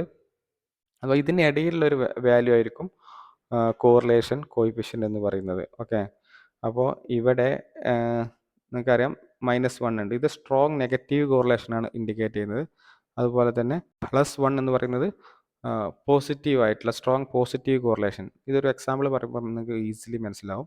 അഥവാ -1ൻ്റെയും +1ൻ്റെയും ഇടയിലുള്ള ഒരു സംഖ്യയായിരിക്കും കോറിലേഷൻ വാല്യൂ. ഈ കോറിലേഷൻ കോയിഫിഷ്യൻ്റ് ഒരു വാല്യൂ ആണ്. അഥവാ ഈ രണ്ട് നമ്പറിൻ്റെ ഇടയിലുള്ള ഒരു വാല്യൂ ആയിരിക്കും നമുക്ക് കിട്ടുന്നത് ഒരു സ്റ്റാറ്റിസ്റ്റിക്കൽ ടെക്നിക്കിലൂടെ ഇത് ചെയ്യുമ്പോൾ. ആ വാല്യൂ നോക്കിയിട്ടാണ് ആ രണ്ട് വേരിയബിൾ തമ്മിൽ എത്രത്തോളം റിലേഷൻഷിപ്പ് ഉണ്ടെന്ന് മനസ്സിലാക്കുന്നത്. അങ്ങനെ രണ്ട് വേരിയബിൾ തമ്മിൽ റിലേഷൻ മനസ്സിലാക്കുന്ന ഒരു റിസർച്ച് മെത്തേഡാണ് കോറിലേഷൻ മെത്തേഡ് എന്ന് പറയുന്നത്. ഓക്കെ, 3 ടൈപ്പ് ഓഫ് കോറിലേഷൻസ് ഉണ്ട്. ഞാൻ ഇതിൻ്റെ എക്സാമ്പിൾ പിന്നെ പറയാം അടുത്ത സ്ലൈഡിൽ. അപ്പോൾ നിങ്ങൾക്ക് ഒന്നുകൂടി മനസ്സിലാവും. അത് 3 ടൈപ്പ് ഓഫ് കോറിലേഷൻസ് ഉണ്ട്. ഒന്ന് positive correlation, 2 negative correlation, 3 no correlation എന്ന് പറയാം. പോസിറ്റീവ് കോറിലേഷൻ എന്ന് പറയുന്നത് രണ്ട് വേരിയബിൾ തമ്മിൽ പോസിറ്റീവ്ലി കോറിലേറ്റഡ് ആണെങ്കിൽ, നമ്മൾ രണ്ട് വേരിയബിൾ ഒന്ന് എയും ഒന്ന് ബിയും എക്സാമ്പിൾ എടുക്കാം. Study hour and test score, അല്ലെങ്കിൽ എക്സാമിന് കിട്ടുന്ന സ്കോറും എത്രത്തോളം സമയം നമ്മൾ സ്റ്റഡിക്ക് വേണ്ടി ഉപയോഗിക്കുന്നുണ്ട് എന്നുള്ളതും. അപ്പോൾ സ്റ്റഡിക്ക് വേണ്ടി ഉപയോഗിക്കുന്നുണ്ട് എന്നുള്ളത് ഒരു വേരിയബിളാണ്, അഥവാ ഹവർ എത്രത്തോളം സമയം എന്നുള്ളത്, അതുപോലെ തന്നെ കിട്ടുന്ന മാർക്ക്. അപ്പോൾ ഇത് തമ്മിൽ നമുക്ക് എത്രത്തോളം സമയം ചിലവാക്കുന്നു അത്രത്തോളം മാർക്ക് കൂടും, സ്വാഭാവികമാണ് അല്ലേ. അപ്പോൾ ഇത് പോസിറ്റീവ് കോറിലേഷനാണ്. അഥവാ ഒന്ന് കൂടുമ്പോൾ മറ്റൊന്നും കൂടും. ഒരു വേരിയബിൾ ഇൻക്രീസ് ചെയ്യുമ്പോൾ മറ്റ് വേരിയബിളും ഓൾസോ ഇൻക്രീസ്. ഇതാണ് പോസിറ്റീവ് കോറിലേഷൻ എന്ന് പറയുന്നത്. അഥവാ ഒന്ന് കൂടുമ്പോൾ മറ്റവും കൂടും, ഒന്ന് ഡിക്രീസ് ചെയ്യുമ്പോൾ മറ്റവും ഡിക്രീസ് ചെയ്യും. സ്റ്റഡി ഹവർ റെഡ്യൂസ് ചെയ്താൽ ടെസ്റ്റ് സ്കോർ അല്ലെങ്കിൽ എക്സാമിന് കിട്ടുന്ന മാർക്ക് ഡിക്രീസ് ചെയ്യും. ഇതാണ് പോസിറ്റീവ് കോറിലേഷൻ. ഒന്ന് കൂടുമ്പോൾ കൂടും, അതുപോലെ മറ്റേത് ഡിക്രീസ് ചെയ്താൽ അതുപോലെ ഡിക്രീസ് ചെയ്യുകയും ചെയ്യും. അപ്പോൾ ഇങ്ങനെയുള്ള അസോസിയേഷൻസ് അല്ലെങ്കിൽ ഇത്തരം റിലേഷൻഷിപ്പിനെയാണ് പോസിറ്റീവ് കോറിലേഷൻ എന്ന് പറയുന്നത്. നെഗറ്റീവ് കോറിലേഷൻ എന്ന് പറഞ്ഞാൽ ഇതിൻ്റെ നേരെ റിവേഴ്സ് ഓർഡർ ആയിരിക്കും. അഥവാ ഒന്ന് ഇൻക്രീസ് ചെയ്യുമ്പോൾ മറ്റേത് ഡിക്രീസ് ചെയ്യും. ഇപ്പോൾ നമ്മുടെ സ്ലീപ്പ് ക്വാളിറ്റിയും അതുപോലെ ഡിസ്ട്രെസ് ഇങ്ങനെ, അല്ലെങ്കിൽ സ്ലീപ്പ് ക്വാളിറ്റി ആങ്സൈറ്റി ഒക്കെ നമ്മൾ നോക്കുകയാണെങ്കിൽ നേരെ ഓപ്പോസിറ്റ് ആയിരിക്കും. ആങ്സൈറ്റി കൂടുകയാണെങ്കിൽ സ്ലീപ്പ് ക്വാളിറ്റി റെഡ്യൂസ് ചെയ്യുക, നമുക്കതറിയാം. ഇങ്ങനെ അല്ലെങ്കിൽ ഡിസ്ട്രെസ് വരുന്ന സമയത്ത് സ്ലീപ്പ് എന്ന് പറയുന്നത് കുറയുക ചെയ്യുക അല്ലേ, ഒന്ന് കൂടിയാൽ മറ്റേത് ഡിക്രീസ് ചെയ്യും. ഇങ്ങനെ ഓപ്പോസിറ്റ് ഡയറക്ഷൻസിലാണ് ഇതിൻ്റെ റിലേഷൻഷിപ്പ്, അല്ലെങ്കിൽ അത് നെഗറ്റീവ് കോറിലേഷൻ എന്ന് പറയും. ഇങ്ങനെ ഒരുപാട് വേരിയബിൾസ് എൻവോൺമെൻറ്റിൽ നമുക്ക് കാണാൻ പറ്റും നെഗറ്റീവ് കോറിലേഷൻസ് ഉള്ള. നോ കോറിലേഷൻ എന്ന് പറയുന്നത് ഇത് തമ്മിൽ കൺസിസ്റ്റൻ്റ് ആയിട്ട് ഒരു റിലേഷൻഷിപ്പ് ഇല്ലെങ്കിൽ അതാണ് നോ കോറിലേഷൻ. ഇവിടെ ഒരു എക്സാമ്പിൾ ആയിട്ട് പറയുന്നത് നമ്മൾ എത്രത്തോളം എമൗണ്ട് ഫുഡ് കഴിച്ചു എന്നുള്ളത് നമ്മുടെ എക്സാമിൻ്റെ മാർക്കും അത് തമ്മിൽ വലിയ കോറിലേഷൻസ് നമുക്ക് കാണാൻ വേണ്ടി കഴിയില്ല അല്ലേ. ഒരാൾ എത്ര എമൗണ്ട് ഭക്ഷണം കഴിച്ചു എന്നുള്ളത് അയാളുടെ മാർക്കിനെ ഡിറ്റർമൈൻ ചെയ്യുന്ന ഒരു കാര്യമല്ല അല്ലേ. നമ്മൾ ആ രണ്ട് വേരിയബിൾ ഒരു സ്റ്റഡി നടത്തുകയാണെങ്കിൽ നമുക്ക് അതിൽ പ്രത്യേകിച്ച് കോറിലേഷൻ ഒന്നും കാണാൻ വേണ്ടി കഴിയില്ല. സാധാരണഗതിയിൽ അങ്ങനെ കോറിലേഷൻ ഒന്നും കാണാൻ വേണ്ടി കഴിയില്ല. അപ്പോൾ ഇത് നോ കോറിലേഷൻ, അഥവാ ഇത് കൺസിസ്റ്റൻ്റ് ആയിട്ടൊരു റിലേഷൻഷിപ്പും കാണാൻ വേണ്ടി കഴിയില്ല എന്നുള്ളതാണ്. കൺസിസ്റ്റൻ്റ് എന്നുള്ള വേർഡ് യൂസ് ചെയ്യുന്നത് ചിലപ്പോൾ ചില കണ്ടീഷൻസിൽ ചില ആൾക്കാരിൽ ചിലപ്പോൾ റിലേഷൻഷിപ്പ് ഇല്ലാത്തതും ചില കേസിൽ റിലേഷൻഷിപ്പായിട്ട് റിസൾട്ടിൽ കാണിക്കുന്നുണ്ടാവും എന്നുള്ളതാണ്. ഇതാണ് 3 ടൈപ്പ് ഓഫ് കോറിലേഷൻ എന്ന് പറയുന്നത്. കോറിലേഷൻ രണ്ട് വേരിയബിൾ തമ്മിലുള്ള റിലേഷൻഷിപ്പ്, രണ്ടോ അതിലധികമോ, ചില സമയങ്ങളിൽ 3 വേരിയബിൾ ആയിരിക്കാം, ഇത് തമ്മിലുള്ള റിലേഷൻഷിപ്പ് നോക്കാൻ വേണ്ടിയിട്ടാണ് യൂസ് ചെയ്യുന്നത്. എക്സാമ്പിൾ ഈ പറഞ്ഞ എത്രത്തോളം നമ്മൾ സ്റ്റഡിക്ക് വേണ്ടി സമയം ചിലവഴിക്കുന്നു, അത് എത്രത്തോളം മാർക്ക് കിട്ടുന്നു, ഇത് തമ്മിലുള്ള റിലേഷൻ. അല്ലെങ്കിൽ ഒരാളുടെ ഹൈറ്റും വെയിറ്റും, സിമ്പിളായിട്ട് പറയുകയാണെങ്കിൽ ഹൈറ്റും വെയിറ്റും തമ്മിലുള്ള റിലേഷൻഷിപ്പ് നോക്കാൻ വേണ്ടിയിട്ട്, അല്ലെങ്കിൽ എത്രത്തോളം ഒരാൾക്ക് ഇൻകം ജനറേറ്റ് ചെയ്യാൻ പറ്റുന്നുണ്ട്, എത്രത്തോളം അയാൾ സ്പെൻഡ് ചെയ്യുന്നുണ്ട്, ഇത് രണ്ട് വേരിയബിൾ ആണല്ലോ. അപ്പോൾ ചിലപ്പോൾ കൂടുതൽ കിട്ടുന്നതിന് അനുസരിച്ചായിരിക്കും അയാൾ സ്പെൻഡ് ചെയ്യുന്നത്. അപ്പോൾ രണ്ടും ഇൻക്രീസ് ചെയ്യുന്ന രണ്ട് പോസിറ്റീവ് കോറിലേഷനാണ്. പോസിറ്റീവ് കോറിലേഷൻ ആണെങ്കിൽ പറഞ്ഞ പോലെ ഇവിടെ 1 ആയിരിക്കും ഏകദേശം വരുന്ന ഏകദേശം വാല്യൂ ഒന്നിനോട് അടുത്ത വാല്യൂ ആയിരിക്കും കിട്ടുന്നത്. നെഗറ്റീവ് കോറിലേഷൻസ് ആണെങ്കിൽ ഈ -1 അടുത്ത വാല്യൂ ആയിരിക്കും അയാൾക്ക് കിട്ടുന്നത്. 0 എന്ന് വരുന്നത് ഈ പറഞ്ഞ നോ കോറിലേഷൻസ് ആണെങ്കിൽ നമ്മൾ പറയും ഇതിൻ്റെ രണ്ടിൻ്റെ ഇടയിലുള്ള ഒരു ന്യൂമറിക്കൽ വാല്യൂ ആയിരിക്കും കോറിലേഷൻ കോയിഫിഷ്യൻ്റ് എന്ന് പറയുന്നത്. ഒരാൾക്ക് 0 ആണ് കിട്ടുന്നതെങ്കിൽ ഈ പറഞ്ഞ പോലെ അത് നോ കോറിലേഷൻ, അത് തമ്മിൽ പ്രത്യേകിച്ച് ബന്ധമൊന്നുമില്ല എന്നുള്ളതാണ് സൂചിപ്പിക്കുന്നത് എന്നുള്ളതാണ്. സ്കാറ്റർഗ്രാം എന്ന് പറയുന്നത് ഇതിനെ ഒരു ഗ്രാഫിക്കലി നമ്മൾ റെപ്രസെൻറ്റ് ചെയ്യാൻ വേണ്ടിയിട്ട്, അഥവാ രണ്ട് ന്യൂമറിക്കൽ ആയിട്ടുള്ള വേരിയബിൾസിനെ അല്ലെങ്കിൽ രണ്ട് വേരിയബിൾസിനെ നമ്മൾ എക്സ് ആക്സിസും വൈ ആക്സിസിലും നമ്മൾ കാണിച്ചിട്ട് അതിനെ ഇങ്ങനെ ഒരു ഗ്രാഫിക്കൽ റെപ്രസെൻറ്റേഷൻ അല്ലെങ്കിൽ ഒരു പിക്ചോറിയൽ റെപ്രസെൻറ്റേഷൻ കൊടുക്കാൻ വേണ്ടി ഉപയോഗിക്കുന്ന മെത്തേഡ്സിനെയാണ് സ്കാറ്റർഗ്രാം എന്ന് ഉപയോഗിക്കുന്നത്. സ്റ്റാറ്റിസ്റ്റിക്കലായിട്ട് പഠിക്കേണ്ട കാര്യമാണ്. നിങ്ങൾ സ്റ്റാറ്റിൽ പഠിക്കുന്നുണ്ടാവും. ഇതിൽ 2 ആക്സിസ് ഉണ്ടാവും, എക്സ് ആൻഡ് വൈ.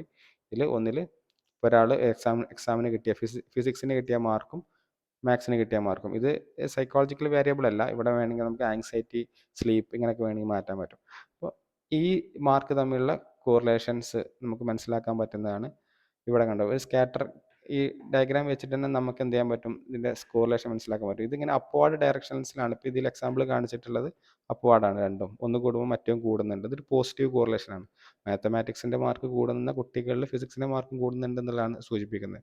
കണ്ടോ, ഇങ്ങനെയാണ് ഇത് പോകുന്നത് അല്ലേ. മറ്റേത് വരുന്നത് നെഗറ്റീവ് ആണെങ്കിൽ ഇങ്ങനെയായിരിക്കും വരുന്നത്. ഇങ്ങനെ, അതായത് ഇവിടെ മാത്സിൻ്റെ മാർക്ക് ഹൈ ഇരിക്കുന്ന സമയത്തും ചിലപ്പോൾ ഫിസിക്സിൻ്റെ മാർക്ക് ലോ ആയിരിക്കും. അങ്ങനെ ഇത് രണ്ടും സബ്ജക്റ്റുകളായതുകൊണ്ട് ഒന്ന് കൂടുമ്പോൾ സ്വാഭാവികമായിട്ടും മറ്റേതും കൂടുമല്ലോ. അങ്ങനെ അപ്പോൾ ഇതാണ് സ്കാറ്റർഗ്രാം എന്ന് പറയുന്നതിൻ്റെ പിക്ചോറിയൽ ആയിട്ട് അല്ലെങ്കിൽ ഒരു ഡിസ്പ്ലേ, ഒരു ഗ്രാഫിക്കൽ റെപ്രസെൻറ്റേഷൻ സൂചിപ്പിക്കുന്ന മെത്തേഡാണ് സ്കാറ്റർഗ്രാം എന്ന് പറയുന്നത്. പ്രധാനമായിട്ടും ഇതിൻ്റെ അഡ്വാൻറ്റേജ് എന്ന് പറയുന്നത് 2 വേരിയബിൾസിനെ നമ്മൾ മാനിപ്പുലേറ്റ് ചെയ്യാതെ നമുക്ക് അതിൻ്റെ റിലേഷൻഷിപ്പ് മനസ്സിലാക്കാൻ വേണ്ടി പറ്റും. ഇപ്പോൾ ഈ പറഞ്ഞ പോലെ സ്മോക്കിംഗ് ആൻഡ് ഹെൽത്ത് ഇതിൽ പറയുന്നത്, അഥവാ ഇവിടെ ഒരാൾ സ്മോക്ക് ചെയ്യുന്ന ആൾക്കാരിൽ എത്രത്തോളം ക്യാൻസർ അല്ലെങ്കിൽ ഹെൽത്ത് റിലേറ്റഡ് പ്രോബ്ലംസ് ഉണ്ടാക്കുന്നുണ്ടെന്നുള്ളൊരു പഠനം ചെയ്യാമെന്ന് വിചാരിക്കാം. അവിടെ നമുക്ക് ഒരിക്കലും ഒരാളെ സ്മോക്ക് ചെയ്യാൻ വേണ്ടി പ്രേരിപ്പിക്കാൻ വേണ്ടി കഴിയില്ലല്ലോ. നിങ്ങൾ കുറേ കാലം സ്മോക്ക് ചെയ്യൂ, എന്നിട്ട് ഞാൻ നിങ്ങളിൽ നോക്കാം എത്രത്തോളം നിങ്ങൾ പ്രോബ്ലംസ് ഉണ്ടാകുന്നു എന്ന് നമുക്ക് പറയാൻ കഴിയില്ല. അൺഎത്തിക്കലാണ് അത് ഈ പറഞ്ഞ പോലെ. അപ്പം അങ്ങനെ ചില വിഷയങ്ങൾ നമുക്ക് മാനിപ്പുലേറ്റ് ചെയ്യാൻ കഴിയില്ല. എക്സിസ്റ്റിംഗ് ആയിട്ട് ആൾക്കാർ സ്മോക്കിംഗ് ചെയ്യുന്ന ആൾക്കാരിൽ വേണമെങ്കിൽ സ്റ്റഡി ചെയ്യാം, അത് പ്രോബ്ലം അല്ല. പക്ഷേ സ്മോക്ക് ചെയ്യാത്ത ഒരാളെ കൊണ്ട് നമുക്ക് ചെയ്യിപ്പിക്കാൻ വേണ്ടി കഴിയില്ല. അപ്പോൾ ഇത് എത്തിക്കലി ഫീസിബിൾ ആണ് എന്നുള്ളതാണ്. എത്തിക്കൽ പ്രോബ്ലംസ് ഒന്നും ഈ സ്റ്റഡി ഉണ്ടാക്കുന്നില്ല. എക്സ്പെരിമെൻ്റൽ മെത്തേഡ് അങ്ങനെയല്ല. എക്സ്പെരിമെൻ്റൽ മെത്തേഡ് പറയാൻ പോകുന്നുള്ളൂ. അതിൽ നമ്മൾ മാനിപ്പുലേറ്റ് ചെയ്യും. മാനിപ്പുലേഷൻ മീൻസ് സംതിങ്, ഒരു ട്രീറ്റ്മെൻറ്റ് മീൻസ് എന്തെങ്കിലും ഒരു ചേഞ്ചസ് ക്രിയേറ്റ് ചെയ്യും. അപ്പോൾ സ്മോക്ക് ചെയ്യാത്ത ഒരാളെ കൊണ്ട് സ്മോക്കിംഗ് ചെയ്തിട്ട് നമ്മൾ അതിൻ്റെ ഇഫക്റ്റ് മനസ്സിലാക്കുന്ന ഒരു എക്സ്പെരിമെൻ്റൽ സ്റ്റഡിയാണ്. അത് ഈ പറഞ്ഞ പോലെ അൺഎത്തിക്കലാണ്, ചില കോണ്ടക്സ്റ്റിലൊക്കെ അൺഎത്തിക്കലാണ്. അപ്പോൾ കോറിലേഷൻ സ്റ്റഡി മാനിപ്പുലേഷൻ വരുന്നില്ല, അതുകൊണ്ട് ഇവിടെ എത്തിക്കൽ പ്രോബ്ലംസ് ഒന്നും ഉണ്ടാകുന്നില്ല എന്നുള്ളതാണ്. അതുപോലെ റിയൽ വേൾഡ് റെലവൻസ് ഉണ്ട്, അഥവാ വേരിയബിൾസിൻ്റെ നാച്ചുറൽ സെറ്റിങ്സിലാണ് മെഷർ ചെയ്യുന്നത്, ലാബിലല്ല. നമുക്കറിയാം, ഞാൻ ഇവിടെ പറഞ്ഞ പോലെ എത്രത്തോളം സമയം ഒരാൾ സ്റ്റഡി ചെയ്യുന്നുണ്ട്, എത്രത്തോളം സ്റ്റഡിക്ക് വേണ്ടി സമയം ചെലവഴിക്കുന്നുണ്ട്, എത്രത്തോളം മാർക്ക് കിട്ടുന്നുണ്ട്, ഇതൊക്കെ അദ്ദേഹത്തിൻ്റെ നാച്ചുറൽ എൻവയോൺമെൻറ്റിലാണ്. നമ്മളൊന്നും തന്നെ അവിടെ ഒരു ലാബിൽ കൊണ്ടെത്തിക്കുകയോ അല്ലെങ്കിൽ മാനിപ്പുലേറ്റ് ചെയ്യുകയോ ചെയ്യുന്നില്ല എന്നുള്ളതാണ്. അതുപോലെ തന്നെ ക്വാണ്ടിഫയബിൾ റിലേഷൻഷിപ്പ് നമുക്ക് മനസ്സിലാക്കാൻ പറ്റും എന്നുള്ളതാണ്. ഈ പറഞ്ഞ പോലെ ഒരു മാത്തമാറ്റിക്കൽ വാല്യൂവിലേക്ക് നമുക്ക് മാറ്റാൻ പറ്റും. അത് വളരെ വ്യക്തത ഉണ്ട് അതിലെന്നുള്ളതാണ് അല്ലേ. വളരെ വ്യക്തമായിട്ടുള്ള വാല്യൂ നമുക്ക് 2 പേരുടെ അല്ലെങ്കിൽ 2 ഡാറ്റ കിട്ടിക്കഴിഞ്ഞാൽ മാത്തമാറ്റിക്കൽ വാല്യൂ ആകുമ്പോൾ കമ്പയർ ചെയ്യാൻ വേണ്ടി വളരെ എളുപ്പമാണ് എന്നുള്ളതാണ് പറയുന്നത്. അതുപോലെ തന്നെ ചില ഹൈപ്പോത്തസിസുകൾ നമുക്ക് ജനറേറ്റ് ചെയ്യാൻ പറ്റും എന്നുള്ളതാണ്. അഥവാ ഈ പറഞ്ഞ പോലെ ഹൈപ്പോത്തസിസ് എന്ന് പറഞ്ഞാൽ ചില ഊഹാപോഹങ്ങൾ പഠനം നടത്തുന്നതിന് മുൻപ് നമുക്ക് വേണമെങ്കിൽ ചില റിലേഷൻഷിപ്പ് മനസ്സിലാക്കി കഴിഞ്ഞാൽ നമുക്ക് അതിന് ചില ഹൈപ്പോത്തസിസ് ക്രിയേറ്റ് ചെയ്യാൻ പറ്റും. ഈ പറഞ്ഞ പോലെ സ്മോക്കിംഗ് ആൻഡ് ഹെൽത്ത് നമ്മൾ ഒരു കോറിലേഷൻ നോക്കി വിചാരിക്കാം. എത്രത്തോളം സിഗരറ്റ് ഒരു ദിവസം ഒരാൾ വലിക്കുന്നു, അതിൻ്റെ ഒരു എണ്ണം എടുക്കുക, നമ്പർ. അതുപോലത്തെ എത്രത്തോളം ഹെൽത്തിന് വേണ്ടിയിട്ട് അല്ലെങ്കിൽ എത്രത്തോളം എക്സ്പെൻസ് അദ്ദേഹത്തിന് ചിലവാകുന്നുണ്ട്, ഇത് 2 മാത്തമാറ്റിക്കൽ വാല്യൂവിലേക്ക് മാറ്റാൻ പറ്റും. ഇതിൻ്റെ തമ്മിലുള്ള കോറിലേഷൻ നോക്കുകയാണെങ്കിൽ ചില ഹൈപ്പോത്തസിസുകൾ ക്രിയേറ്റ് ചെയ്യാൻ പറ്റും. എന്നിട്ട് വേണമെങ്കിൽ കാരണം ഇങ്ങനെ പറയാം, കുറേ സ്മോക്ക് ചെയ്യുന്ന ആൾക്കാരിൽ മെഡിക്കൽ എക്സ്പെൻസ് എന്ന് പറഞ്ഞാൽ ഹൈ ആവും എന്ന്, അതൊരു ഹൈപ്പോത്തസിസ് ആണ്. ഇത്തരത്തിലുള്ള ഹൈപ്പോത്തസിസുകൾ ജനറേറ്റ് ചെയ്യാൻ, അല്ലെങ്കിൽ അവർക്ക് ഭാവിയിൽ ഒരുപാട് രോഗങ്ങൾ വരാനുള്ള സാധ്യത ഉണ്ട്, അല്ലെങ്കിൽ ഈ ഒരാൾ വലിക്കുമ്പോൾ അയാൾക്ക് ഭാവിയിൽ ഒരുപാട് മെഡിക്കൽ എക്സ്പെൻസ് വരും, ഇങ്ങനെയൊക്കെയുള്ള ചില ഹൈപ്പോത്തസിസുകൾ ജനറേറ്റ് ചെയ്യാൻ വേണ്ടിയിട്ടും ഫർദർ സ്റ്റഡിക്ക് അത് ഉപകരിക്കുന്ന രീതിയിലൊക്കെ മാറ്റാൻ വേണ്ടി പറ്റുമെന്നുള്ളത്. അതുപോലെ തന്നെ എക്സ്പെരിമെൻ്റൽ മെത്തേഡിനേക്കാൾ ടൈം എഫിഷ്യൻ്റ് ആണ്, പെട്ടെന്ന് തീർക്കാൻ വേണ്ടി പറ്റും. കാരണം ഇവിടെ നമ്മൾ സബ്ജക്റ്റിനെ മാനിപ്പുലേറ്റ് ചെയ്യുന്നില്ല എന്നുള്ളതാണ്. എക്സിസ്റ്റിംഗ് നാച്ചുറലി ഉള്ള 2 വേരിയബിൾസിൻ്റെ അടുത്താണ് സ്റ്റഡി ചെയ്യുന്നത് എന്നുള്ളതാണ്. ഇതിൻ്റെ ഡിസഡ്വാൻറ്റേജസ് എന്ന് പറഞ്ഞാൽ, ഏറ്റവും വലിയ ഡിസഡ്വാൻറ്റേജസ് എന്ന് പറഞ്ഞാൽ എക്സ്പെരിമെൻ്റൽ മെത്തേഡിനെ കമ്പയർ ചെയ്യുമ്പോൾ നോ കോസേഷൻ എന്നുള്ളതാണ്. അതോടെ കോസ് ആൻഡ് ഇഫക്റ്റ് റിലേഷൻഷിപ്പ്, ഇത് വളരെ ഇമ്പോർട്ടൻ്റ് ആണ്. കോസ് ആൻഡ് ഇഫക്റ്റ് റിലേഷൻഷിപ്പ് എന്ന് പറഞ്ഞാൽ 2 വേരിയബിൾസിൻ്റെ കാര്യകാരണ സഹിതം അതിൻ്റെ കാരണം ഇതാണ്, അല്ലെങ്കിൽ ആ ഒരു പ്രശ്നം വരാനുള്ള കാരണം ഇതാണെന്ന് പറയാൻ വേണ്ടി കോറിലേഷനിൽ പറ്റൂല. ഈ പറഞ്ഞ പോലെ സ്മോക്കിംഗ് ഹെൽത്ത് എക്സ്പെൻസ് ക്രിയേറ്റ് ചെയ്യുന്നുണ്ട് അല്ലെങ്കിൽ ബാഡ് ഹെൽത്ത് ഉണ്ടാക്കുന്നുണ്ടെന്ന് പറയാം. പക്ഷേ സ്മോക്കിംഗ് കാരണമാണ് ബാഡ് ഹെൽത്ത് ഉണ്ടാക്കുന്നത് നമുക്ക് പറയാൻ വേണ്ടി കഴിയില്ല. കാരണം സ്മോക്കിങ്ങിന് ചെയ്ത് നോക്കിയിട്ട് സ്മോക്കിംഗ് ചെയ്യിപ്പിച്ചിട്ട് ബാഡ് ഹെൽത്ത് ആരിലും വന്നിട്ട് ഉള്ളതായിട്ട് നമുക്ക് ഒബ്സർവ് ചെയ്യാൻ പറ്റിയിട്ടില്ല. സ്മോക്ക് ചെയ്യുന്ന ആളുകളിൽ നാച്ചുറലി ഇങ്ങനെയാണ്, എക്സിസ്റ്റിംഗ് ആയിട്ടൊരു ഡാറ്റയാണ് നമ്മൾ എടുക്കുന്നത്. അതുകൊണ്ട് തന്നെ ലബോറട്ടറി സെറ്റിങ്സിലോ അല്ലാതെയോ നമ്മൾ സ്മോക്ക് ചെയ്യിപ്പിച്ച് നോക്കിയിട്ട് ചെയ്തതല്ല. അതുകൊണ്ട് ഇതിൻ്റെ കോസ് ആൻഡ് ഇഫക്റ്റ് റിലേഷൻഷിപ്പ് ഒരു കോറിലേഷൻ മെത്തേഡിന് പറയാൻ വേണ്ടി കഴിയില്ല എന്നുള്ളതാണ് ഇതിൻ്റെ ഒരു ലിമിറ്റേഷൻസ് എന്ന് പറയുന്നത്. അതുപോലെ തന്നെ ഇന്നലെ പറഞ്ഞ പോലെ എക്സ്ട്രീനിയസ് വേരിയബിൾസ് പോലെയുള്ള ഒരു മൂന്നാമതൊരു വേരിയബിൾസിൻ്റെ ഒക്കെ ഇൻഫ്ലുവൻസ് ഇവിടെ കൂടുതലാണ് അല്ലേ. പറഞ്ഞ പോലെ ഒരാളുടെ സ്റ്റഡി ഹവറും മാർക്കും നോക്കുമ്പോൾ ചിലപ്പോൾ സ്റ്റഡി ഹവറിൻ്റെ മാത്രം ഡിപ്പെൻഡ് ചെയ്തല്ല മാർക്ക് നിൽക്കുന്നത് അല്ലേ. ആ കുട്ടിക്ക് പ്രീവിയസ് ആയിട്ടുള്ള നോളജ് ഉണ്ടാവും ചിലപ്പോൾ ആ മേഖലയിൽ, അല്ലെങ്കിൽ ആ കുട്ടിയുടെ ഇൻ്റലിജൻസ് ഉണ്ടാവും, അല്ലെങ്കിൽ ടീച്ചേഴ്സിൻ്റെ കപ്പാസിറ്റി ഉണ്ടാവും. ഇങ്ങനെയുള്ള ഒരുപാട് കാര്യങ്ങളെ കൂടി മാർക്കിനെ ആശ്രയിക്കുന്നുണ്ട് അല്ലേ. പഠിക്കാൻ എത്ര സമയം സ്പെൻഡ് ചെയ്തു എന്ന് വിചാരിച്ച് മാത്രം മാർക്ക് കൂടണമെന്നില്ല എന്നുള്ള. അപ്പോൾ ഇത്തരം തേർഡ് വേരിയബിൾസ് ഇതിനെ ഇൻഫ്ലുവൻസ് ചെയ്യുമെന്നുള്ളതാണ്. അതുപോലെ തന്നെ മിസ് ഇൻ്റർപ്രിട്ടേഷൻസ് പ്രധാനമായിട്ടും സ്ട്രോങ് കോറിലേഷൻസ് എന്നൊക്കെ പറയുന്ന സമയത്ത് നമ്മൾ അത് ഈ ഇവിടെ പറഞ്ഞ പോലെ ഹൈലി പോസിറ്റീവ് കോറിലേഷൻസ് എന്നുള്ള അതുകൊണ്ട് ഒരു കോസൽ ഫാക്ടർ ആവണം എന്ന് ഇത് നിർബന്ധമില്ല എന്നുള്ളതാണ്. ചില സമയങ്ങളിൽ ഇപ്പം ഞാൻ നേരത്തെ പറഞ്ഞ അയാൾ ഒരാളുടെ ഭക്ഷണത്തോടുള്ള താല്പര്യം അയാളുടെ മാർക്കും, അല്ലെങ്കിൽ കോഫിയാണോ ചായയാണോ കുടിച്ചത് എന്നുള്ള മാർക്കും, ഇത്തരത്തിലുള്ള ചില സമയങ്ങളിൽ ചില സ്റ്റഡി ചെയ്യുമ്പോൾ നമുക്ക് എന്ത് ചെയ്യാൻ പറ്റും, ഇത്തരത്തിലുള്ള ഇഫക്റ്റ് കാണാൻ പറ്റും. ആക്ച്വലി നോ കോറിലേഷൻ ആണ്. ഇത്തരത്തിലുള്ള മിസ് ഇൻ്റർപ്രിട്ടേഷൻസ് ഒക്കെ സാധ്യതകളൊക്കെ വരാനുള്ള സാധ്യതകളുണ്ട് എന്നുള്ളതാണ്. അതുപോലെ തന്നെ ഡയറക്ഷനാലിറ്റി, സാധാരണ ഡയറക്ഷൻ എന്ന് പറയുന്നത് ഈ സ്റ്റഡിയിൽ നമുക്ക് ഞാൻ നേരത്തെ പറഞ്ഞിട്ടുണ്ടായിരുന്നു, പോസിറ്റീവ് ഓർ നെഗറ്റീവ് ഡയറക്ഷൻ. ഒന്ന് കൂടിയാൽ അത് കൂടുന്നതിനെയാണ് പോസിറ്റീവ് ഡയറക്ഷൻ. നെഗറ്റീവ് എന്ന് പറയുന്നത് ഒന്ന് കൂടിയാൽ മറ്റേത് ഡിക്രീസ് ചെയ്യാൻ, ഓപ്പോസിറ്റ് ആയിട്ടുള്ള ഇൻവേഴ്സ് ആയിട്ടുള്ള ഡയറക്ഷൻസ് എന്ന് പറയും. ഇങ്ങനെ ഡയറക്ഷനാലിറ്റി പ്രോബ്ലംസ് ചില സമയങ്ങളിൽ ക്രിയേറ്റ് ചെയ്യുമെന്നുള്ളതാണ് പറയുന്നത്. അതുപോലെ തന്നെ ലിമിറ്റഡ് ആയിട്ടുള്ള ഇൻസൈറ്റ് ആണ് എന്നുള്ളതാണ്. അണ്ടർലൈങ് മെക്കാനിസം, എന്തുകൊണ്ട്, റീസൺ എന്താണെന്നല്ല, എന്തുകൊണ്ടാണ് ഇത് വരുന്നത്. ഇപ്പം ഇവിടെ ഹെൽത്തിനെ കുറിച്ച് പറഞ്ഞ പോലെ കോസ് പറയുന്നില്ല. അതുകൊണ്ട് തന്നെ ലിമിറ്റഡ് ആയിട്ടുള്ള ഇൻസൈറ്റ് ആണ് ഇവിടെ. അണ്ടർലൈങ് മെക്കാനിസം, എന്തുകൊണ്ട് സ്മോക്ക് ചെയ്യുന്നവരിൽ ഹെൽത്ത് ഉണ്ടാകുന്നു എന്ന് പറയാൻ പാകത്തിനുള്ള സ്റ്റഡി അല്ല കോറിലേഷൻ സ്റ്റഡീസ് എന്ന് പറയുന്നത്. അത് തമ്മിലുള്ള വേരിയബിൾ തമ്മിലുള്ള മാത്തമാറ്റിക്കൽ റിലേഷൻഷിപ്പ് മാത്രമാണ് നോക്കുന്നത് എന്നുള്ളതാണ് പ്രധാനപ്പെട്ട ലിമിറ്റേഷൻസ് എന്ന് പറയുന്നത്. അടുത്ത് വളരെ ഇമ്പോർട്ടൻ്റ് ആയിട്ടുള്ള ഒരു റിസർച്ച് മെത്തേഡാണ് എക്സ്പെരിമെൻ്റൽ മെത്തേഡ് എന്ന് പറയുന്നത്. വളരെ ഇമ്പോർട്ടൻ്റ് ആണ്. ഈ പറഞ്ഞിട്ടുള്ള കോറിലേഷൻ മെത്തേഡ്സിലുള്ള പല ലിമിറ്റേഷൻസും റിക്കവർ ചെയ്യുന്നത് എക്സ്പെരിമെൻ്റൽ മെത്തേഡ്സിലൂടെയാണ്. എക്സ്പെരിമെൻ്റൽ മെത്തേഡ് എന്ന് പറയുന്നത് എക്സ്പെരിമെൻറ്റേഷൻ എന്നറിയപ്പെടും. അതോ ഇവിടെ ലാസ്റ്റ് പറഞ്ഞ കോറിലേഷൻ മെത്തേഡിൽ നമ്മൾ പറഞ്ഞിട്ടുണ്ടായിരുന്നു, കോറിലേഷൻ മെത്തേഡ് നോക്കുന്നത് രണ്ടോ അതിലോ അധികമോ തമ്മിലുള്ള വേരിയബിൾസിൻ്റെ കോറിലേഷൻസ് അല്ലെങ്കിൽ റിലേഷൻഷിപ്പാണ്. അവിടെ വേരിയബിൾസിനെ മാനിപ്പുലേറ്റ് ചെയ്യുന്നില്ല എന്നുള്ളത്. എന്നാൽ എക്സ്പെരിമെൻ്റൽ മെത്തേഡ്സിൽ അങ്ങനെ cause and effect relationship establish ചെയ്യാൻ വേണ്ടിയിട്ട് വേരിയബിൾസിനെ മാനിപ്പുലേഷൻ വരുത്തിയിട്ട് ചെയ്യുന്ന സയൻറ്റിഫിക് ആയിട്ടുള്ള ഒരു സ്റ്റഡി മെത്തേഡാണ് എക്സ്പെരിമെൻ്റൽ മെത്തേഡ് എന്ന് പറയുന്നത്. അഥവാ ഇവിടെ രണ്ട് വേരിയബിൾ ഉണ്ടാവും, അല്ലെങ്കിൽ രണ്ടോ അതിലധികമോ വേരിയബിൾ ഉണ്ടാവും. ആ ഒരു വേരിയബിൾസിനെ നമ്മൾ മാനിപ്പുലേറ്റ് ചെയ്തിട്ട്, അല്ലെങ്കിൽ നമ്മൾ ചേഞ്ചസ് വരുത്തിയിട്ട് മറ്റു വേരിയബിളിൽ എന്തൊക്കെ ചേഞ്ചസ് ഉണ്ടാകുന്നുണ്ടെന്ന് നമ്മൾ മെഷർ ചെയ്യുന്നതിനെയാണ് എക്സ്പെരിമെൻ്റൽ മെത്തേഡ്. അതേപോലെ വളരെ വ്യക്തമായിട്ട് പറയുകയാണെങ്കിൽ നമ്മളൊരു ലാബിലൊക്കെ ചെയ്യുന്ന വർക്കുകളൊക്കെ കുറേ കൂടി എക്സ്പെരിമെൻ്റൽ ടൈപ്പ് ഓഫ് മെത്തേഡ്സുകളായിരിക്കും എന്നുള്ളതാണ്. ലാബിൽ മാത്രമല്ല ഫീൽഡിലും എക്സ്പെരിമെൻ്റ് ചെയ്യാൻ പറ്റും, പക്ഷേ കൂടുതൽ ലാബോറട്ടറി എക്സ്പെരിമെൻസുകളൊക്കെ ചെയ്യുന്നത് എന്നുള്ളതാണ്. ഇവിടെ മാനിപ്പുലേറ്റിംഗ് വൺ വേരിയബിൾ അഥവാ അതിനെ ഇൻഡിപെൻഡൻറ്റ് വേരിയബിൾ എന്നാണ് വിളിക്കുക. വളരെ ഇമ്പോർട്ടൻ്റ് ആണ്. വേരിയബിൾ എന്ന് പറഞ്ഞാൽ ഓൾറെഡി പറഞ്ഞിട്ടുണ്ടായിരുന്നു, ഒരു ഇവൻറ്റോ അല്ലെങ്കിൽ ഒരു സ്റ്റിമുലസോ വാരി ചെയ്യുന്നുണ്ടെങ്കിൽ അതൊക്കെ വേരിയബിൾ ആണ്. അതിനൊരു വാല്യൂ ഉണ്ടാവും, അത് മെഷർ ചെയ്യാനൊക്കെ പറ്റും. പറഞ്ഞ പോലെ മാർക്ക്, ഹൈറ്റ്, വെയ്റ്റ്, ഇൻ്റലിജൻസ്, അല്ലെങ്കിൽ ഒരാളുടെ ആങ്സൈറ്റി ലെവല്, സ്ട്രെസ് ലെവല്, ഇതൊക്കെ വേരിയബിൾസ് ആണ്. ഇതൊക്കെ മെഷർ ചെയ്യാൻ പറ്റും, ഇതൊക്കെ വാരി ചെയ്യുകയും ചെയ്യും. അതിൽ ഒരു ടൈപ്പ് ഓഫ് വേരിയബിൾസ് ആണ് ഇൻഡിപെൻഡൻറ്റ് വേരിയബിൾ എന്ന് പറയുന്നത്. നേരത്തെ പറഞ്ഞ പോലെ നമ്മൾ ഒരു എക്സ്പെരിമെൻറ്റർ മാനിപ്പുലേറ്റ് ചെയ്യുന്ന വേരിയബിൾ ഇൻഡിപെൻഡൻറ്റ് വേരിയബിളും, നമ്മൾ ആ മാനിപ്പുലേറ്റ് ചെയ്യുന്നത് കൊണ്ട് ഒരു വേരിയബിൾ ചില മാറ്റങ്ങൾ ഉണ്ടായിട്ടുണ്ടാകും രണ്ടാമത്തെ വേരിയബിളിൽ. അതിനെയാണ് ഡിപ്പെൻഡൻറ്റ് വേരിയബിൾ എന്ന് പറയുന്നത് എന്നുള്ളതാണ്. അപ്പോൾ ഇൻഡിപെൻഡൻറ്റ് വേരിയബിൾ, ഡിപ്പെൻഡൻറ്റ് വേരിയബിൾ, അതുപോലെ തന്നെ മാനിപ്പുലേഷൻ, ഇതിൻ്റെയൊക്കെ മീനിങ് നിങ്ങൾ മനസ്സിലാക്കുക. മാനിപ്പുലേഷൻ എന്ന് പറഞ്ഞാൽ ഇൻഡിപെൻഡൻറ്റ് വേരിയബിളിൽ ഒരു എക്സ്പെരിമെൻറ്റർ ചില ചേഞ്ചസ് വരുത്താണ്. ഒരു എക്സാമ്പിൾ പറയുമ്പോൾ നിങ്ങൾക്ക് കുറേ കൂടി മനസ്സിലാവും. അപ്പോൾ ഇൻഡിപെൻഡൻറ്റ് വേരിയബിൾ എന്ന് പറയുന്നത് വേരിയബിൾ എന്താണ്, എക്സ്പെരിമെൻറ്റർ മാനിപ്പുലേറ്റ് ചെയ്യുന്ന അല്ലെങ്കിൽ ചേഞ്ച് ചെയ്യുന്ന വേരിയബിളാണ്. ഇത് ഇങ്ങനെ ചേഞ്ച് ചെയ്യുന്ന മുറക്ക് അത് എന്ത് ചെയ്യും, direct effect on dependent variable. Dependent വേരിയബിളിൽ ചേഞ്ചസ് ഉണ്ടാക്കും. അപ്പോൾ ഡിപ്പെൻഡൻറ്റ് വേരിയബിൾ എന്താണ്?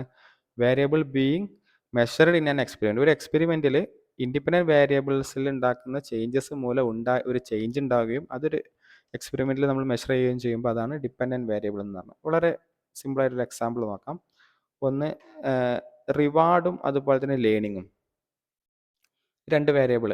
ഒരാൾക്ക് എത്രത്തോളം റിവാർഡ് കിട്ടുന്നുണ്ട്, എത്രത്തോളം ലേണിംഗ് സംഭവിക്കും. ഒന്നുകൂടി റിവാർഡ് എന്നുണ്ടെങ്കിൽ ഒന്നുകൂടി സിംപ്ലിഫൈസ് ചെയ്യാം. ഒരു കുട്ടിക്ക് നമ്മൾ ആ കുട്ടിക്ക് മാർക്ക് അല്ലെങ്കിൽ എത്രത്തോളം ലേണിംഗ് കുട്ടി ചെയ്യുകയാണെങ്കിൽ കുട്ടിക്ക് ഒരു മിഠായി കൊടുക്കേണ്ടത് നോക്കുക, ഒരു റിവാർഡായിട്ട് കൂട്ടാം, ഒരു റീഇൻഫോഴ്സ്മെൻറ്റ്.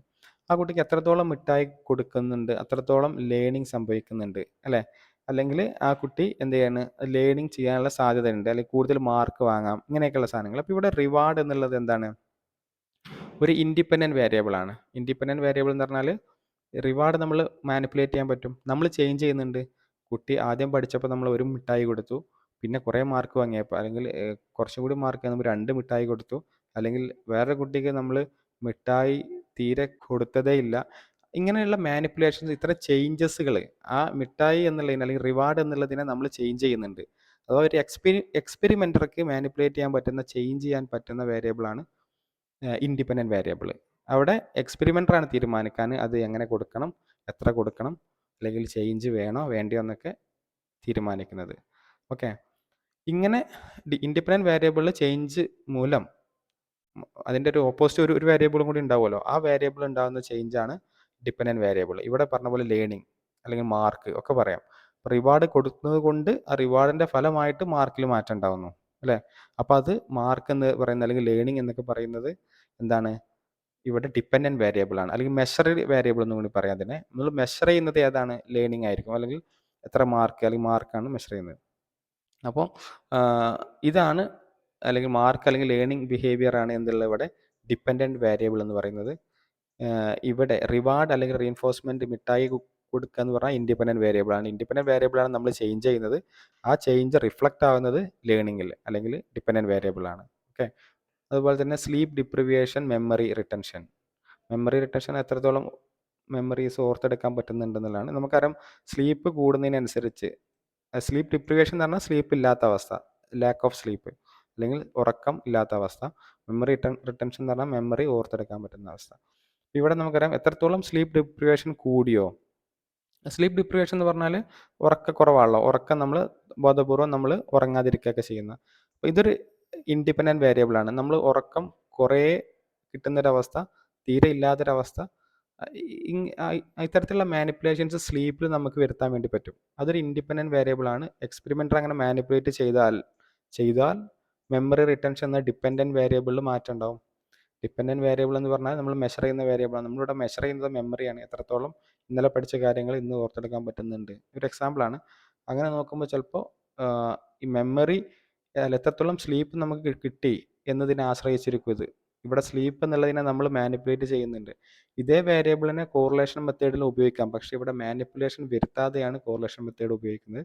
അങ്ങനെ ഒരു മാനിപ്പുലേഷൻ വരുത്തിയിട്ടാണ് എക്സ്പെരിമെൻ്റൽ മെത്തേഡിൽ ഉപയോഗിക്കുന്നത്. ഇതാണ് മേജർ ഈ 2 മെത്തേഡ് തമ്മിലുള്ള ഡിഫറൻസ് എന്ന് പറയുന്നത്.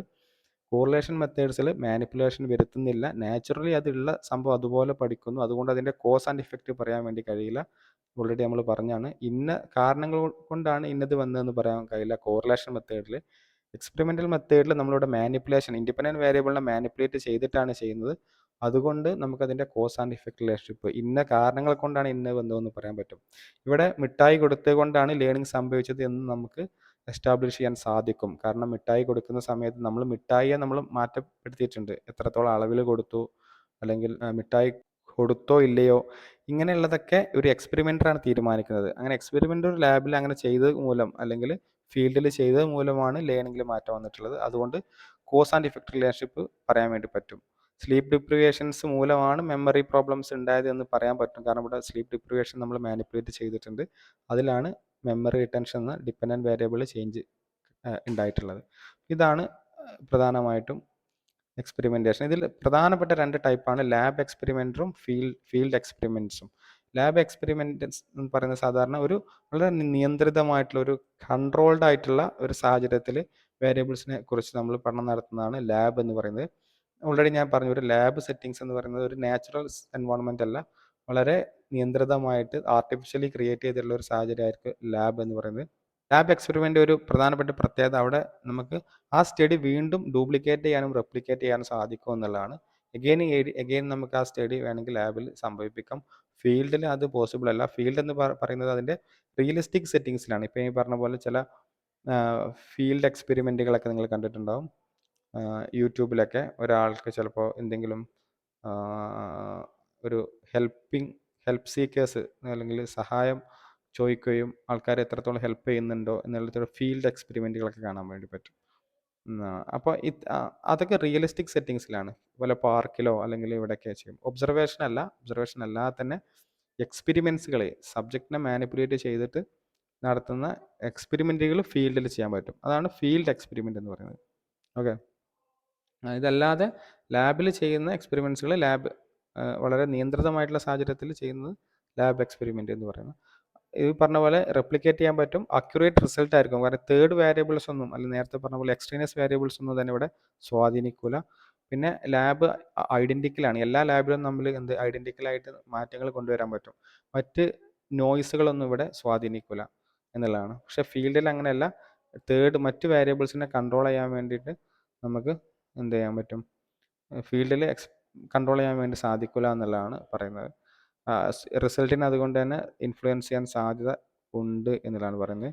അതുപോലെ തന്നെ എക്സാമ്പിളായിട്ട് പറയുന്നത് സോഷ്യൽ സൈക്കോളജിസ്റ്റ് ഹെൽപ്പിംഗ് ബിഹേവിയറിനെ കുറിച്ച് സ്റ്റഡി ചെയ്യാണ്. അത് ലാബിൽ ചെയ്യാൻ വേണ്ടി കഴിയില്ല. അതൊരു ഫീൽഡ് എക്സ്പെരിമെൻ്റ് ആണ്. റിയലിസ്റ്റിക് എൻവയോൺമെൻറ്റിൽ മാത്രമേ ചെയ്യാൻ വേണ്ടി പറ്റുള്ളൂ എന്നുള്ളതാണ്. എക്സ്പെരിമെൻ്റൽ മെത്തേഡിൻ്റെ പ്രധാനപ്പെട്ട അഡ്വാൻറ്റേജസ് എന്ന് പറയുന്നത് നമുക്കിതിൻ്റെ കോസേഷൻ എസ്റ്റാബ്ലിഷ് ചെയ്യാൻ പറ്റും. ഏറ്റവും പ്രധാനപ്പെട്ട എക്സ്പെരിമെൻ്റൽ മെത്തേഡിൽ മാത്രമേ അതിന് സാധിക്കുള്ളൂ. കോസ് ആൻഡ് ഇഫക്റ്റ് റിലേഷൻഷിപ്പ് പറയാൻ പറ്റും. ഇന്ന കാരണങ്ങൾ കൊണ്ട് ഇന്നത് വന്നു എന്ന് വേണമെങ്കിൽ പറയാൻ വേണ്ടി പറ്റും എന്നുള്ളതാണ്.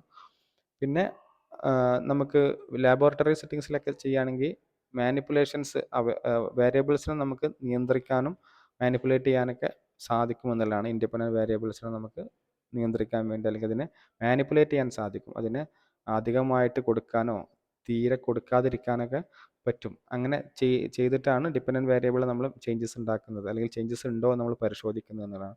പിന്നെ റെപ്ലിക്കബിലിറ്റി, ഈസിലി നമുക്ക് ഇതിനെ എഗെയിൻ ചെയ്യാൻ വേണ്ടി പറ്റും. ഞാൻ ഓൾറെഡി പറഞ്ഞിട്ടുണ്ടായിരുന്നു, ലാബിൽ നമുക്ക് വ്യത്യസ്ത ലാബുകളിൽ അതിനെ ചെയ്യും. അതാണ് അതിൻ്റെ ഒരു വാലിഡിറ്റി എന്ന് പറയുന്നത് തന്നെ അതാണ്. എക്സ്പെരിമെൻ്റൽ മെത്തേഡിൻ്റെ അമേരിക്കയിൽ ചെയ്യുന്ന സ്റ്റഡിക്കും ഇന്ത്യയിൽ നമ്മുടെ ഞങ്ങളുടെ ഗവൺമെൻറ് കോളേജിൽ ചെയ്യുന്ന സ്റ്റഡിക്കും ഒരേ റിസൾട്ട് കിട്ടും. ഒരു ഫിസിക്സിലോ കെമിസ്ട്രിയിലൊക്കെ ചെയ്യുന്ന ലാബോറട്ടറി സെറ്റിങ്സിൽ എന്തെങ്കിലും ഒരു കെമിക്കൽ കോമ്പൗണ്ടുകൾ തമ്മിലുള്ള മാനിപ്പുലേഷൻസ് ഉണ്ടാക്കുന്ന റിസൾട്ട് ഇതേ റിസൾട്ട് നമുക്ക് അമേരിക്കയിൽ അല്ലെങ്കിൽ വേറെ ഫോറിൻ കൺട്രീസിൽ ഏത് സമയത്തും ചെയ്താലും ഈ സെയിം റിസൾട്ട് ആയിരിക്കും കിട്ടുക. അതതിൻ്റെ റെപ്ലിക്കബിലിറ്റി ആണ്. എക്സ്പെരിമെൻ്റൽ മെത്തേഡ്സിന് പ്രത്യേകിച്ച് ലാബ് എക്സ്പെരിമെൻറ്റുകൾക്ക് ഇത് കൂടുതലാണ് എന്നുള്ളതാണ്. അതുപോലെ തന്നെ ബയാസുകൾ കുറയും എന്നുള്ളതാണ്. ഇവിടെ നമ്മൾ സബ്ജക്റ്റിനെ വളരെ റാൻഡമായിട്ടാണ് അസൈൻ ചെയ്യുന്നതെങ്കിൽ, അഥവാ ഈ പറഞ്ഞ പോലെ നമ്മൾ IQ ലെവൽ അല്ലെങ്കിൽ സോഷ്യോ എക്കണോമിക് സ്റ്റാറ്റസ്, ജെൻഡർ, ഇത്തരം സെലക്ഷൻ പ്രോസസ്സിലൊക്കെ വളരെ റാൻഡമായിട്ട് അല്ലെങ്കിൽ വളരെ ജസ്റ്റിഫൈ ചെയ്യുന്ന രീതിയിൽ സെലക്ട് ചെയ്യുകയാണെങ്കിൽ നമുക്ക് ബയാസുകൾ കുറക്കാൻ വേണ്ടി പറ്റും എന്നുള്ളതാണ്. അതുപോലെ തന്നെ ക്വാണ്ടിറ്റേറ്റീവ് ഡാറ്റ അനാലിസിസ് വഴി നമുക്ക് സ്റ്റാറ്റിസ്റ്റിക്കൽ അക്യുറേറ്റ് ആയിട്ടുള്ള ഒരു ക്വാണ്ടിഫൈ ചെയ്യാൻ വേണ്ടി സാധിക്കും എന്നുള്ളതാണ്. ഇതിൻ്റെ ചില ഡിസഡ്വാൻറ്റേജസ് എന്ന് പറഞ്ഞാൽ, ഒന്ന് ലാബ് സെറ്റിങ്സിലൊക്കെ ചെയ്യുന്ന ഇതിന് ആർട്ടിഫിഷ്യാലിറ്റി ആയിരിക്കും, നാച്ചുറൽ എൻവയോൺമെൻ്റ് അല്ല എന്നുള്ളതാണ്. അതുപോലെ തന്നെ എത്തിക്കലായിട്ടുള്ള നേരത്തെ പറഞ്ഞ പോലെ ചില വേരിയബിൾസ് നമ്മൾ മാനിപ്പുലേറ്റ് ചെയ്യുമ്പോൾ, എക്സാമ്പിൾ പറഞ്ഞ പോലെ സ്മോക്കിങ്ങും ഹെൽത്ത് ഹാബിറ്റും അല്ലെങ്കിൽ ഹെൽത്ത് എക്സ്പെൻസും നോക്കുകയാണ്. ഒരാളെ സ്മോക്കിംഗ് ചെയ്താൽ മാത്രമേ എക്സ്പെരിമെൻ്റൽ മെത്തേഡിൽ സ്മോക്കിംഗ് ചെയ്യിപ്പിച്ചിട്ട് മാത്രമേ അതിൽ ഇമ്പാക്റ്റ് മെഷർ ചെയ്യാൻ പറ്റുള്ളൂ. കാരണം മാനിപ്പുലേഷൻ വരുത്തണം. അപ്പോൾ അങ്ങനെ മാനിപ്പുലേഷൻ ചില കേസിൽ അൺഎത്തിക്കലാണ് എന്നുള്ളതാണ്. സ്മോക്കിംഗ് ഒരാളെ കൊണ്ട് സ്റ്റഡിക്ക് വേണ്ടി ചെയ്യിപ്പിക്കാൻ കഴിയില്ല എന്നുള്ളതാണ് പറയുന്നത്. അതുപോലെ തന്നെ കോസ്റ്റാണ്, ടൈം കൺസ്യൂമിംഗ് ആണ്. മാനിപ്പുലേഷനൊക്കെ വരുത്താൻ ലാബോറട്ടറി സെറ്റിങ്സിലൊക്കെ ചില കണ്ടീഷൻസിൽ ഒരുപാട് ചിലവുകൾ വരും, ഒരുപാട് സമയവും വരും. അതുപോലെ തന്നെ ചില വേരിയബിൾസിലൊക്കെ നമുക്കിതിൽ ഒരുപാട് സ്റ്റഡി ചെയ്യാൻ വേണ്ടി കഴിയില്ല എന്നുള്ളതാണ്. അതുപോലെ തന്നെ പാർട്ടിസിപ്പൻറ്റിന് നമ്മൾ സ്റ്റഡി ചെയ്യാമെന്ന് മനസ്സിലാവുന്ന മുറക്ക് ലാബിലൊക്കെ നേരത്തെ പറഞ്ഞ പോലെയുള്ള പാർട്ടിസിപ്പൻറ്റ് ചിലപ്പോൾ ഇതിനെ മാനിപ്പുലേറ്റ് ചെയ്യാനുള്ള സാധ്യതകളുണ്ട് എന്നുള്ളതാണ് പറയുന്നത്. എല്ലാ മെത്തേഡ്സുകളും വളരെ ഇമ്പോർട്ടൻ്റ് ആണ്. ഒബ്സർവേഷൻ മെത്തേഡ് എന്താണെന്ന് പറഞ്ഞു, interview, survey, case study, questionnaire, correlation and experimental method. എല്ലാ മെത്തേഡുകളും ആ മെത്തേഡ് എന്താണെന്ന് പറയുക, അതിൽ ടൈപ്സ് ഉണ്ടെങ്കിൽ പറയാം, ഒപ്പം തന്നെ അതിൻ്റെ പ്രധാനപ്പെട്ട ഫീച്ചേഴ്സുകൾ, അതുപോലെ തന്നെ ഏതൊക്കെ കോണ്ടെക്സ്റ്റിൽ അത് ഉപയോഗിക്കാം, അതുപോലെ എക്സാമ്പിൾസൊക്കെ വെച്ചിട്ട് എക്സാം എഴുതുകയാണെങ്കിൽ പെട്ടെന്ന് നിങ്ങൾക്ക് ഇതിനെ മനസ്സിലാക്കാൻ വേണ്ടി പറ്റും. അപ്പോൾ ഇത്രയും കാര്യങ്ങളാണ് ഈ ഒരു ടോപ്പിക്കിൽ പറയുന്നത്. താങ്ക്